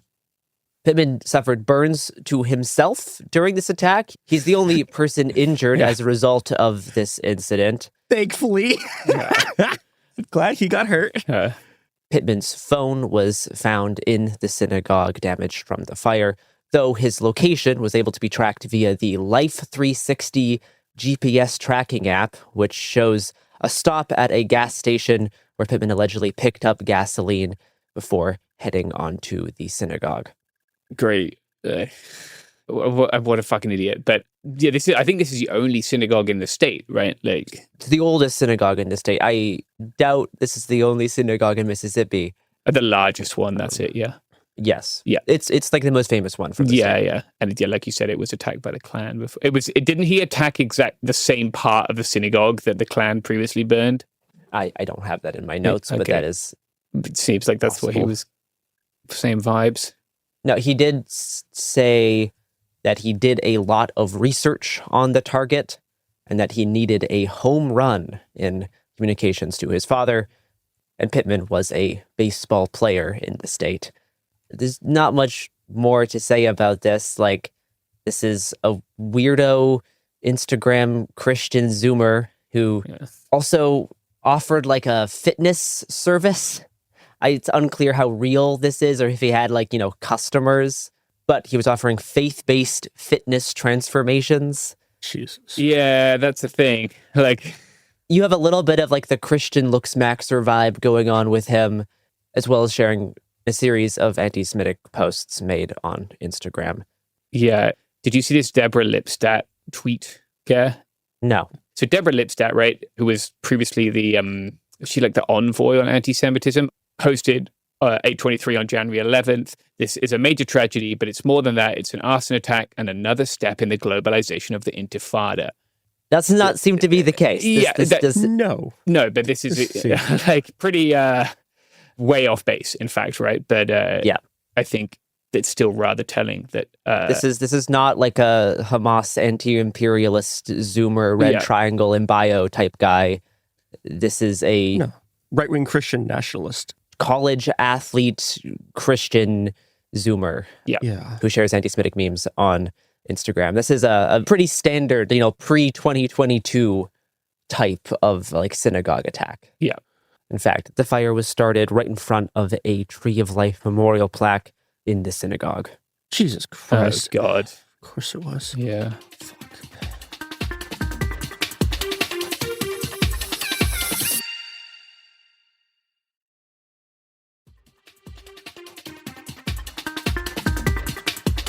And we are back.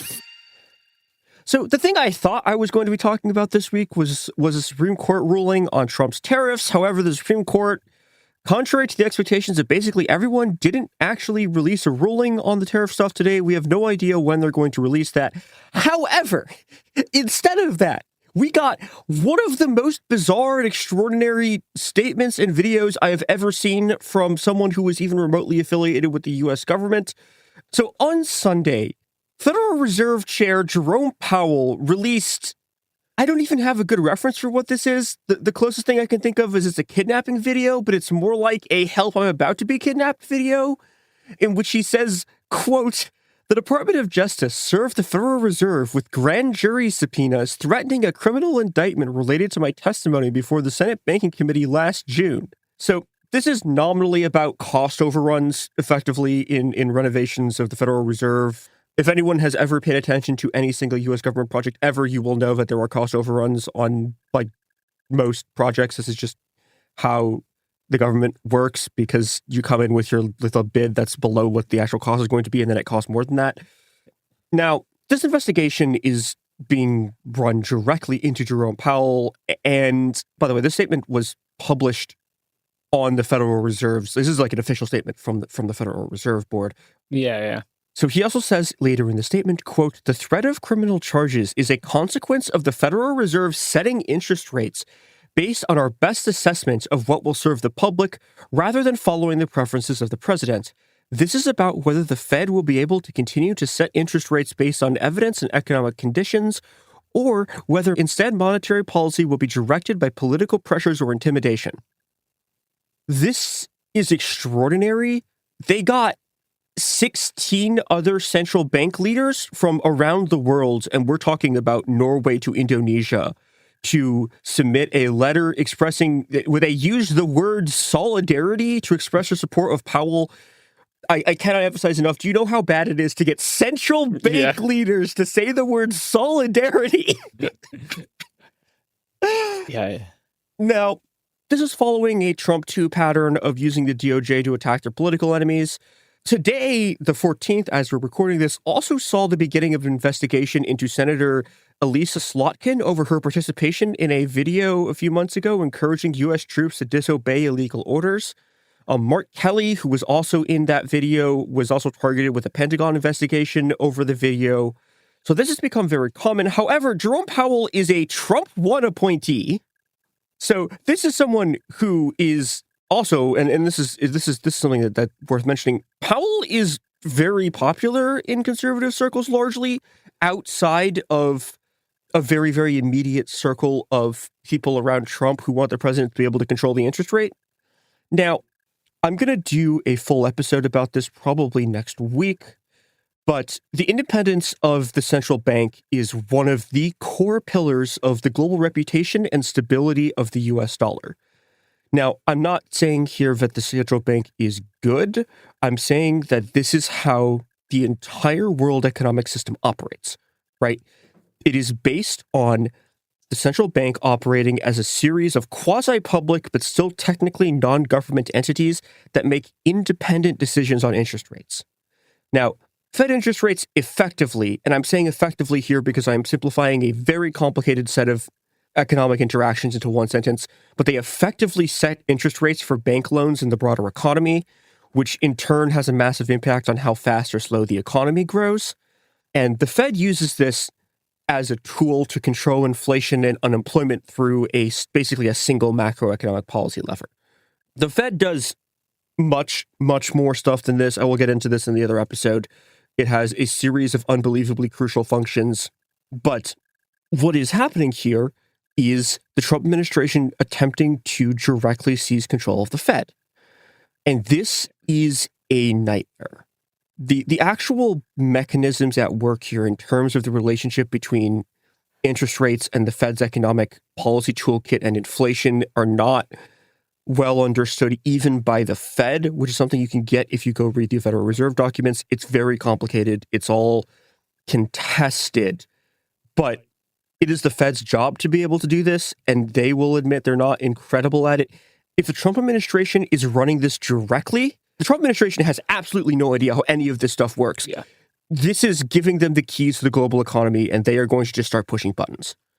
This is a significant enough threat that several Republican senators, and this is not just Borowski, these are like just regular Republican senators, have spoken out against this move and have expressed that they think that Jerome Powell is innocent and that they will vote against any attempt to approve a Trump nominee for the head of the Federal Reserve, which is also extraordinary. This is one of the largest breaks we've seen with Trump from the Republican Party so far. And the reason that there have been actual breaks from the Republican Party is that this is the Rubicon for a lot of sectors of capital. Almost anything can be endured as long as the president does not have direct control over the money supply, which is what Trump controlling the Federal Reserve directly would be. Now, part of what's going on here, right, is that this is an attempt to choose a new chair of the Federal Reserve Board by getting Powell out of his job. However, so Powell's term expires in May, but that's Powell's term as the chair of the Federal Reserve. He's still on the Board of Governors, and the Board of Governors also has to approve a new head of the Federal Reserve. So Trump needs to oust him from his position as the governor of the Federal Reserve Board, because if he doesn't do this, he doesn't have enough votes to get his appointment. The really dangerous thing here, on top of the abstract principle of, the president having direct control over the central banking system, the direct immediate threat is that his preferred candidate, who is currently one of the Federal Reserve Board governors, one of the Federal Reserve governors who's on the board, is Stephen Mirin, who is the guy who wants to charge other countries for holding U.S. bonds. So, yeah, I forgot about that. This guy is a maniac, right? Like that is deeply unfair to maniacs who are very reasonable people. This guy is, I cannot emphasize enough. If you put someone in charge of the Federal Reserve who literally did not understand what economics was, they would do less damage than putting Stephen Mirin in charge of this. This is a nightmare. This guy has no idea what he's doing at all. He is effectively a cipher for the Trump administration. And this is one of the positions in the entire capitalist system where the chair of the Federal Reserve has to be someone who at least sort of knows what's going on. They can be evil, and they very often have been, but they have to sort of know what's happening. If this guy gets put in charge of the Federal Reserve, he is going to turn the U.S. economy into a smoking crater. And that's what's at stake here with this attempt to prosecute Jerome Powell. Powell, blink 3 times if you need help. He's blinking. That motherfucker is blinking 30 times a second. He is tapping SOS with his fingers. It is a very unnerving video that he posted. Yeah, it does look like one of those, if I disappear. He looks really scared. Yeah. And I think this is going to be one of the major flashpoints here, because even the tariffs don't have the potential impact for economic disruption that handing the make countries pay money to hold U.S. bonds guy, the Federal Reserve Board chairman, does. So... yeah, you will see opposition from Republicans because this directly impacts their bag. Yeah. This is the most you can possibly fuck with the money by attempting to take control of the entire money supply. There's a lot of fears here, too, and it's sort of worth mentioning this, and I've been seeing this passed around a lot, is that there is another sort of recent example of a technically elected president assuming effectively dictatorial powers, and it's Erdogan. Yeah. And Erdogan eventually took control of the central bank.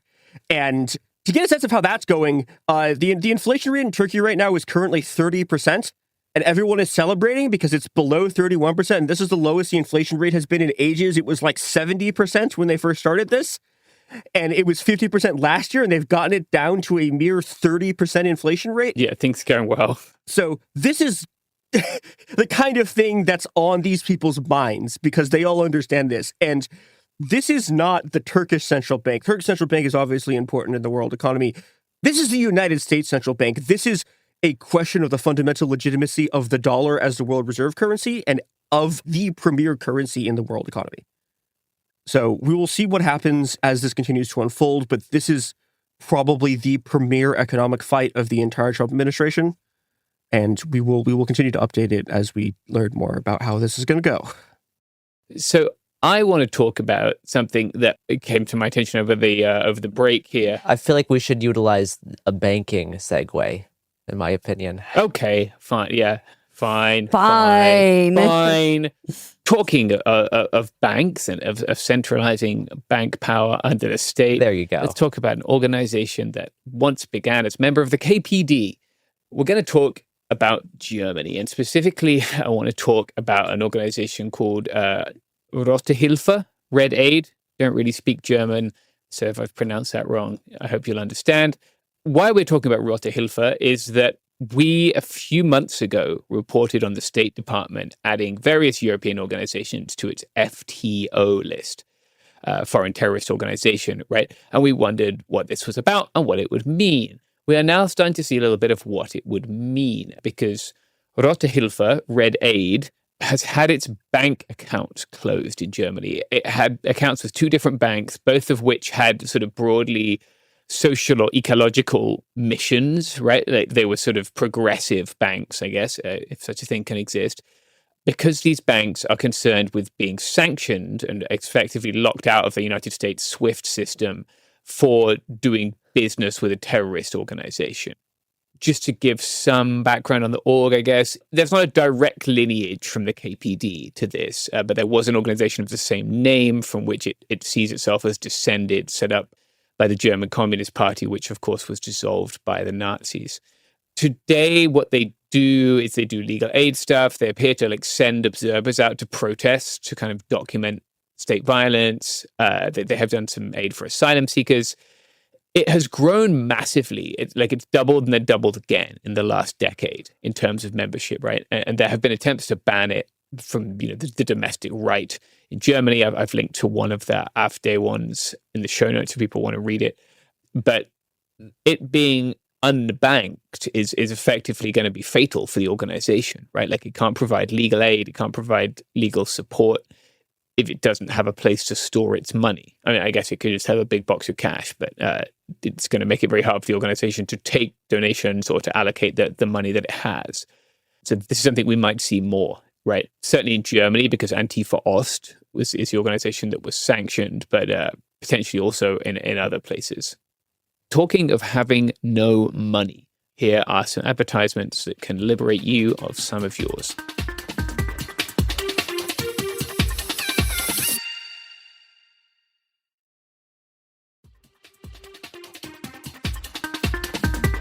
So, for one of our last stories, I would like to discuss one of the bigger news stories from the end of the year, but something we did not have time to discuss in our last ED of 2025, and this is the Turtle Island Liberation Front. An episode next week will be going into even more detail, but I will go over some of the broad strokes of the Turtle Island Liberation Front alleged bombing plot. On December 12th, the FBI arrested 4 people in Southern California who the government claims are members of a left-wing activist group called the Turtle Island Liberation Front. The criminal complaint signed on December 13th by an FBI agent working at the Joint Terrorism Task Force in LA alleges that these 4 individuals conspired in a bombing plot planned for New Year's Eve 2025. According to the complaint, on November 26th, one of the alleged TILF members, I'm going to say TILF instead of the full name from now on, named Audrey Irene Carroll, gave an 8-page handwritten document titled Operation Midnight Sun, outlining the plan for the bombing, to a confidential human source who works for the FBI as an informant. The criminal complaint says this of the confidential human source, quote, "The confidential human source is cooperating with law enforcement and is a validated and vetted source. The confidential human source has been a reliable source of information since in or around August 2021. The confidential human source is cooperating for financial compensation. The confidential human source does not have any criminal history. The confidential human source provided past reliable reporting on other cases and has provided reliable reporting in this case," unquote. The plan was for teams of 4 on-the-ground participants to plant backpacks containing complex pipe bombs, quote unquote, or IEDs, outside of buildings at 5 locations targeting 2 U.S. companies, and then simultaneously detonate the bombs at midnight on New Year's Eve 2025. There would be an off-the-ground member assisting the team remotely by listening to police scanners or be stationed in a vehicle in case a, quote, emergency getaway is needed, unquote. That's quoting from the plan. And one member of each on-the-ground team would create graffiti of a red triangle and one message of the team's choosing on the sidewalk closest to the building, while the other 3 are placing the devices. This indictment is a really interesting look at the modern direct action left, because it includes a whole bunch of little tidbits like block and D-block. Yeah. It includes the alleged co-conspirators' ground names, like Asanok, AK, Nomad, and Kickware, which are their ground names for this action. Yeah. The criminal complaint states that after making the initial plan, Carroll and another individual, Zachary Aaron Page, recruited additional co-conspirators who participated in further planning meetups and helped procure bomb-making materials. On December 12th, the 4 defendants traveled to a remote location in the Mojave Desert with the alleged intent to build and test explosive devices. FBI observed from a surveillance plane and then arrested Carroll, Page, Dante Garfield, and Tina Lai before they completed assembling a functional explosive device. They have since been charged with conspiracy and possession of an unregistered destructive device. As I mentioned in my talking points, on December 12th, a group of individuals, again, members of this anti-government group, traveled out to the desert to test their explosive devices. They had precursor chemicals there, and they were going to create these bombs in the desert. What they are starting to do is put their chemicals and wares and the components out on the table there. This footage that you're watching is from our surveillance plane, and then what happened after this is the Los Angeles FBI SWAT team, along with the FBI's hostage rescue team, moved in and arrested all 4 subjects without incident. Now, the Turtle Island Liberation Front appears to be a relatively new group with a social media footprint that only goes back to July 2025. The Instagram page for their LA chapter reads, quote, "Liberation through decolonialization and tribal sovereignty," unquote. Their most recent post from December 12th, the day of the arrests, is promoting a, quote, Palestine pop-up market in Culver City. A post from November 28th reads, quote, "If they hurt you, they hurt me too. Our destinies are intertwined.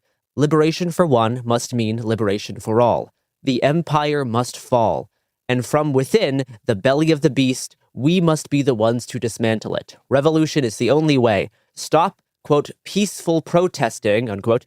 Rise up, fight back. We are not outnumbered. They are. Organize and be ready," unquote. Yeah.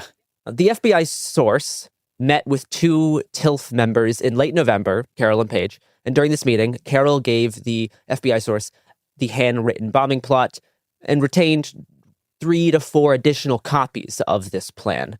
And the plan identified 5 locations to target as marks, with more blank slots on the plan, which are captioned, "Add more if enough comrades."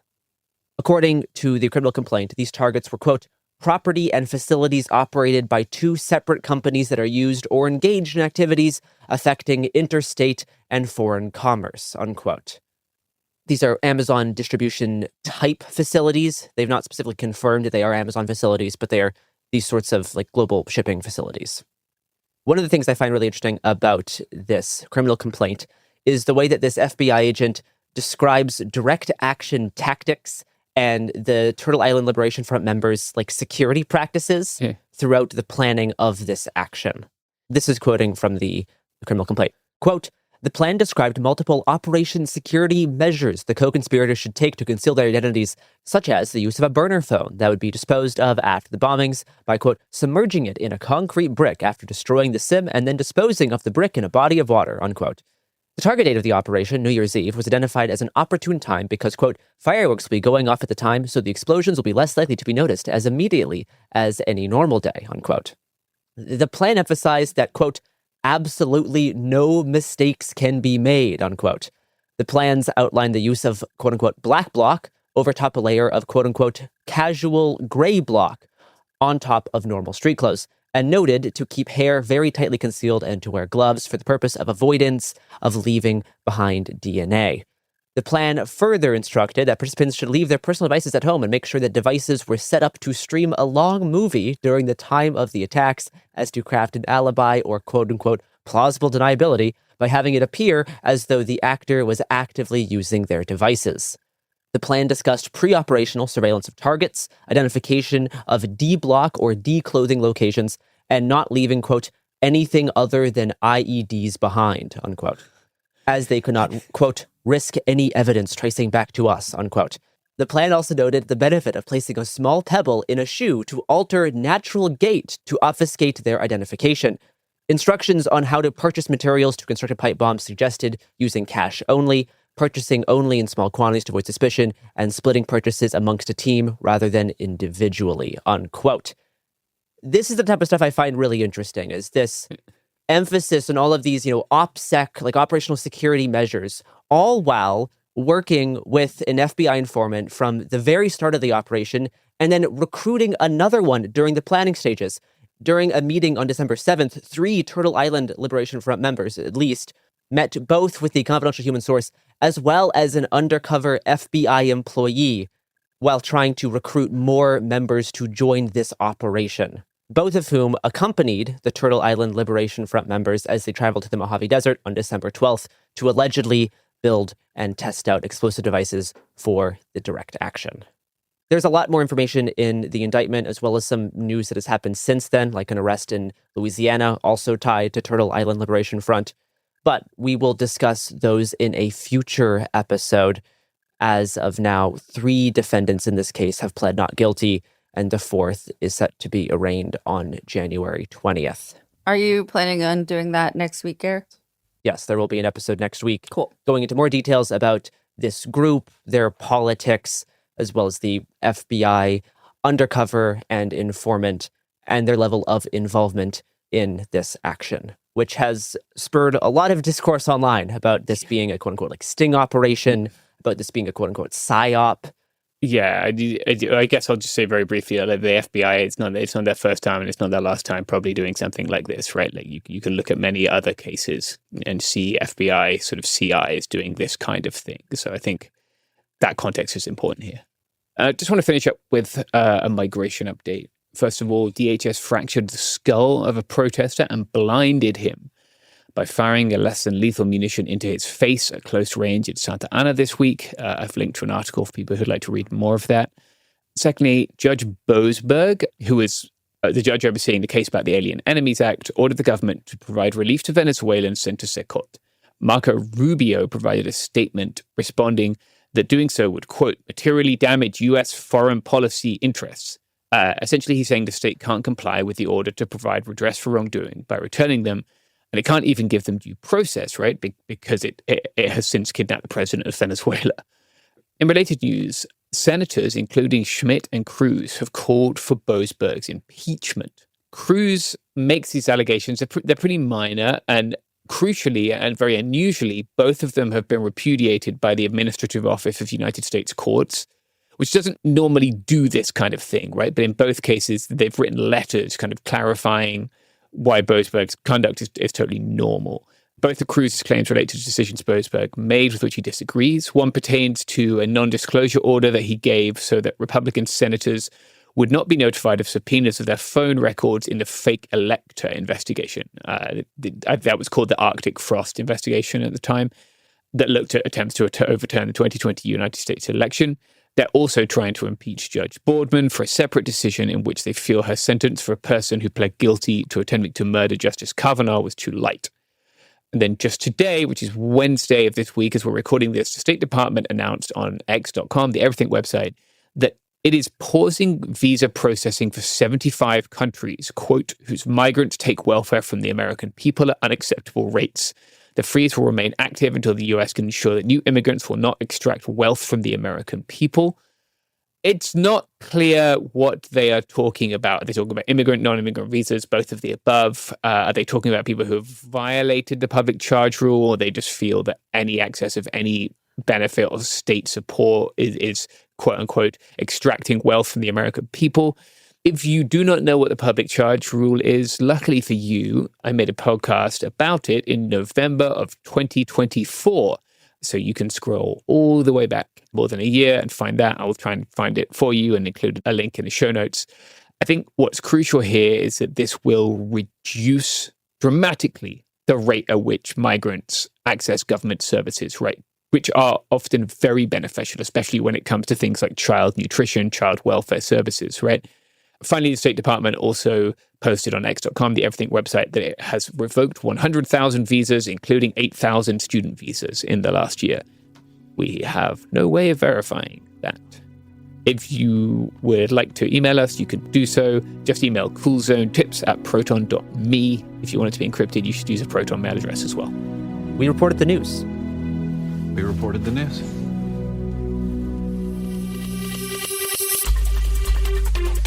Hey, we'll be back Monday with more episodes every week from now until the heat death of the universe. It Could Happen Here is a production of Cool Zone Media. For more podcasts from Cool Zone Media, visit our website, coolzonemedia.com, or check us out on the iHeartRadio app, Apple Podcasts, or wherever you listen to podcasts. You can now find sources for It Could Happen Here listed directly in episode descriptions. Thanks for listening.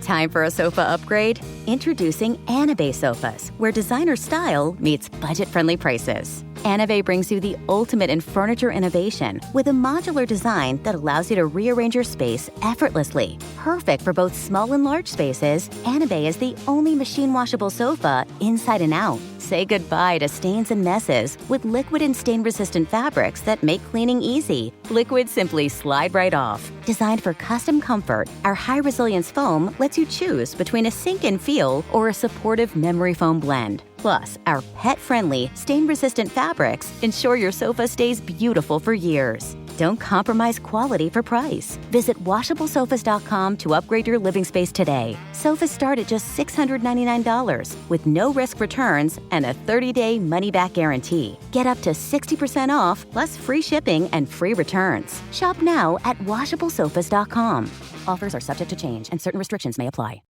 Flag football is exploding, and iFlag is leading the way. As the Guinness World Record holder, iFlag hosts premier flag football tournaments nationwide for boys, girls, high school girls, and adults. From first-time players to elite competitors, iFlag delivers top-level competition, unforgettable experiences, and a community built around the game.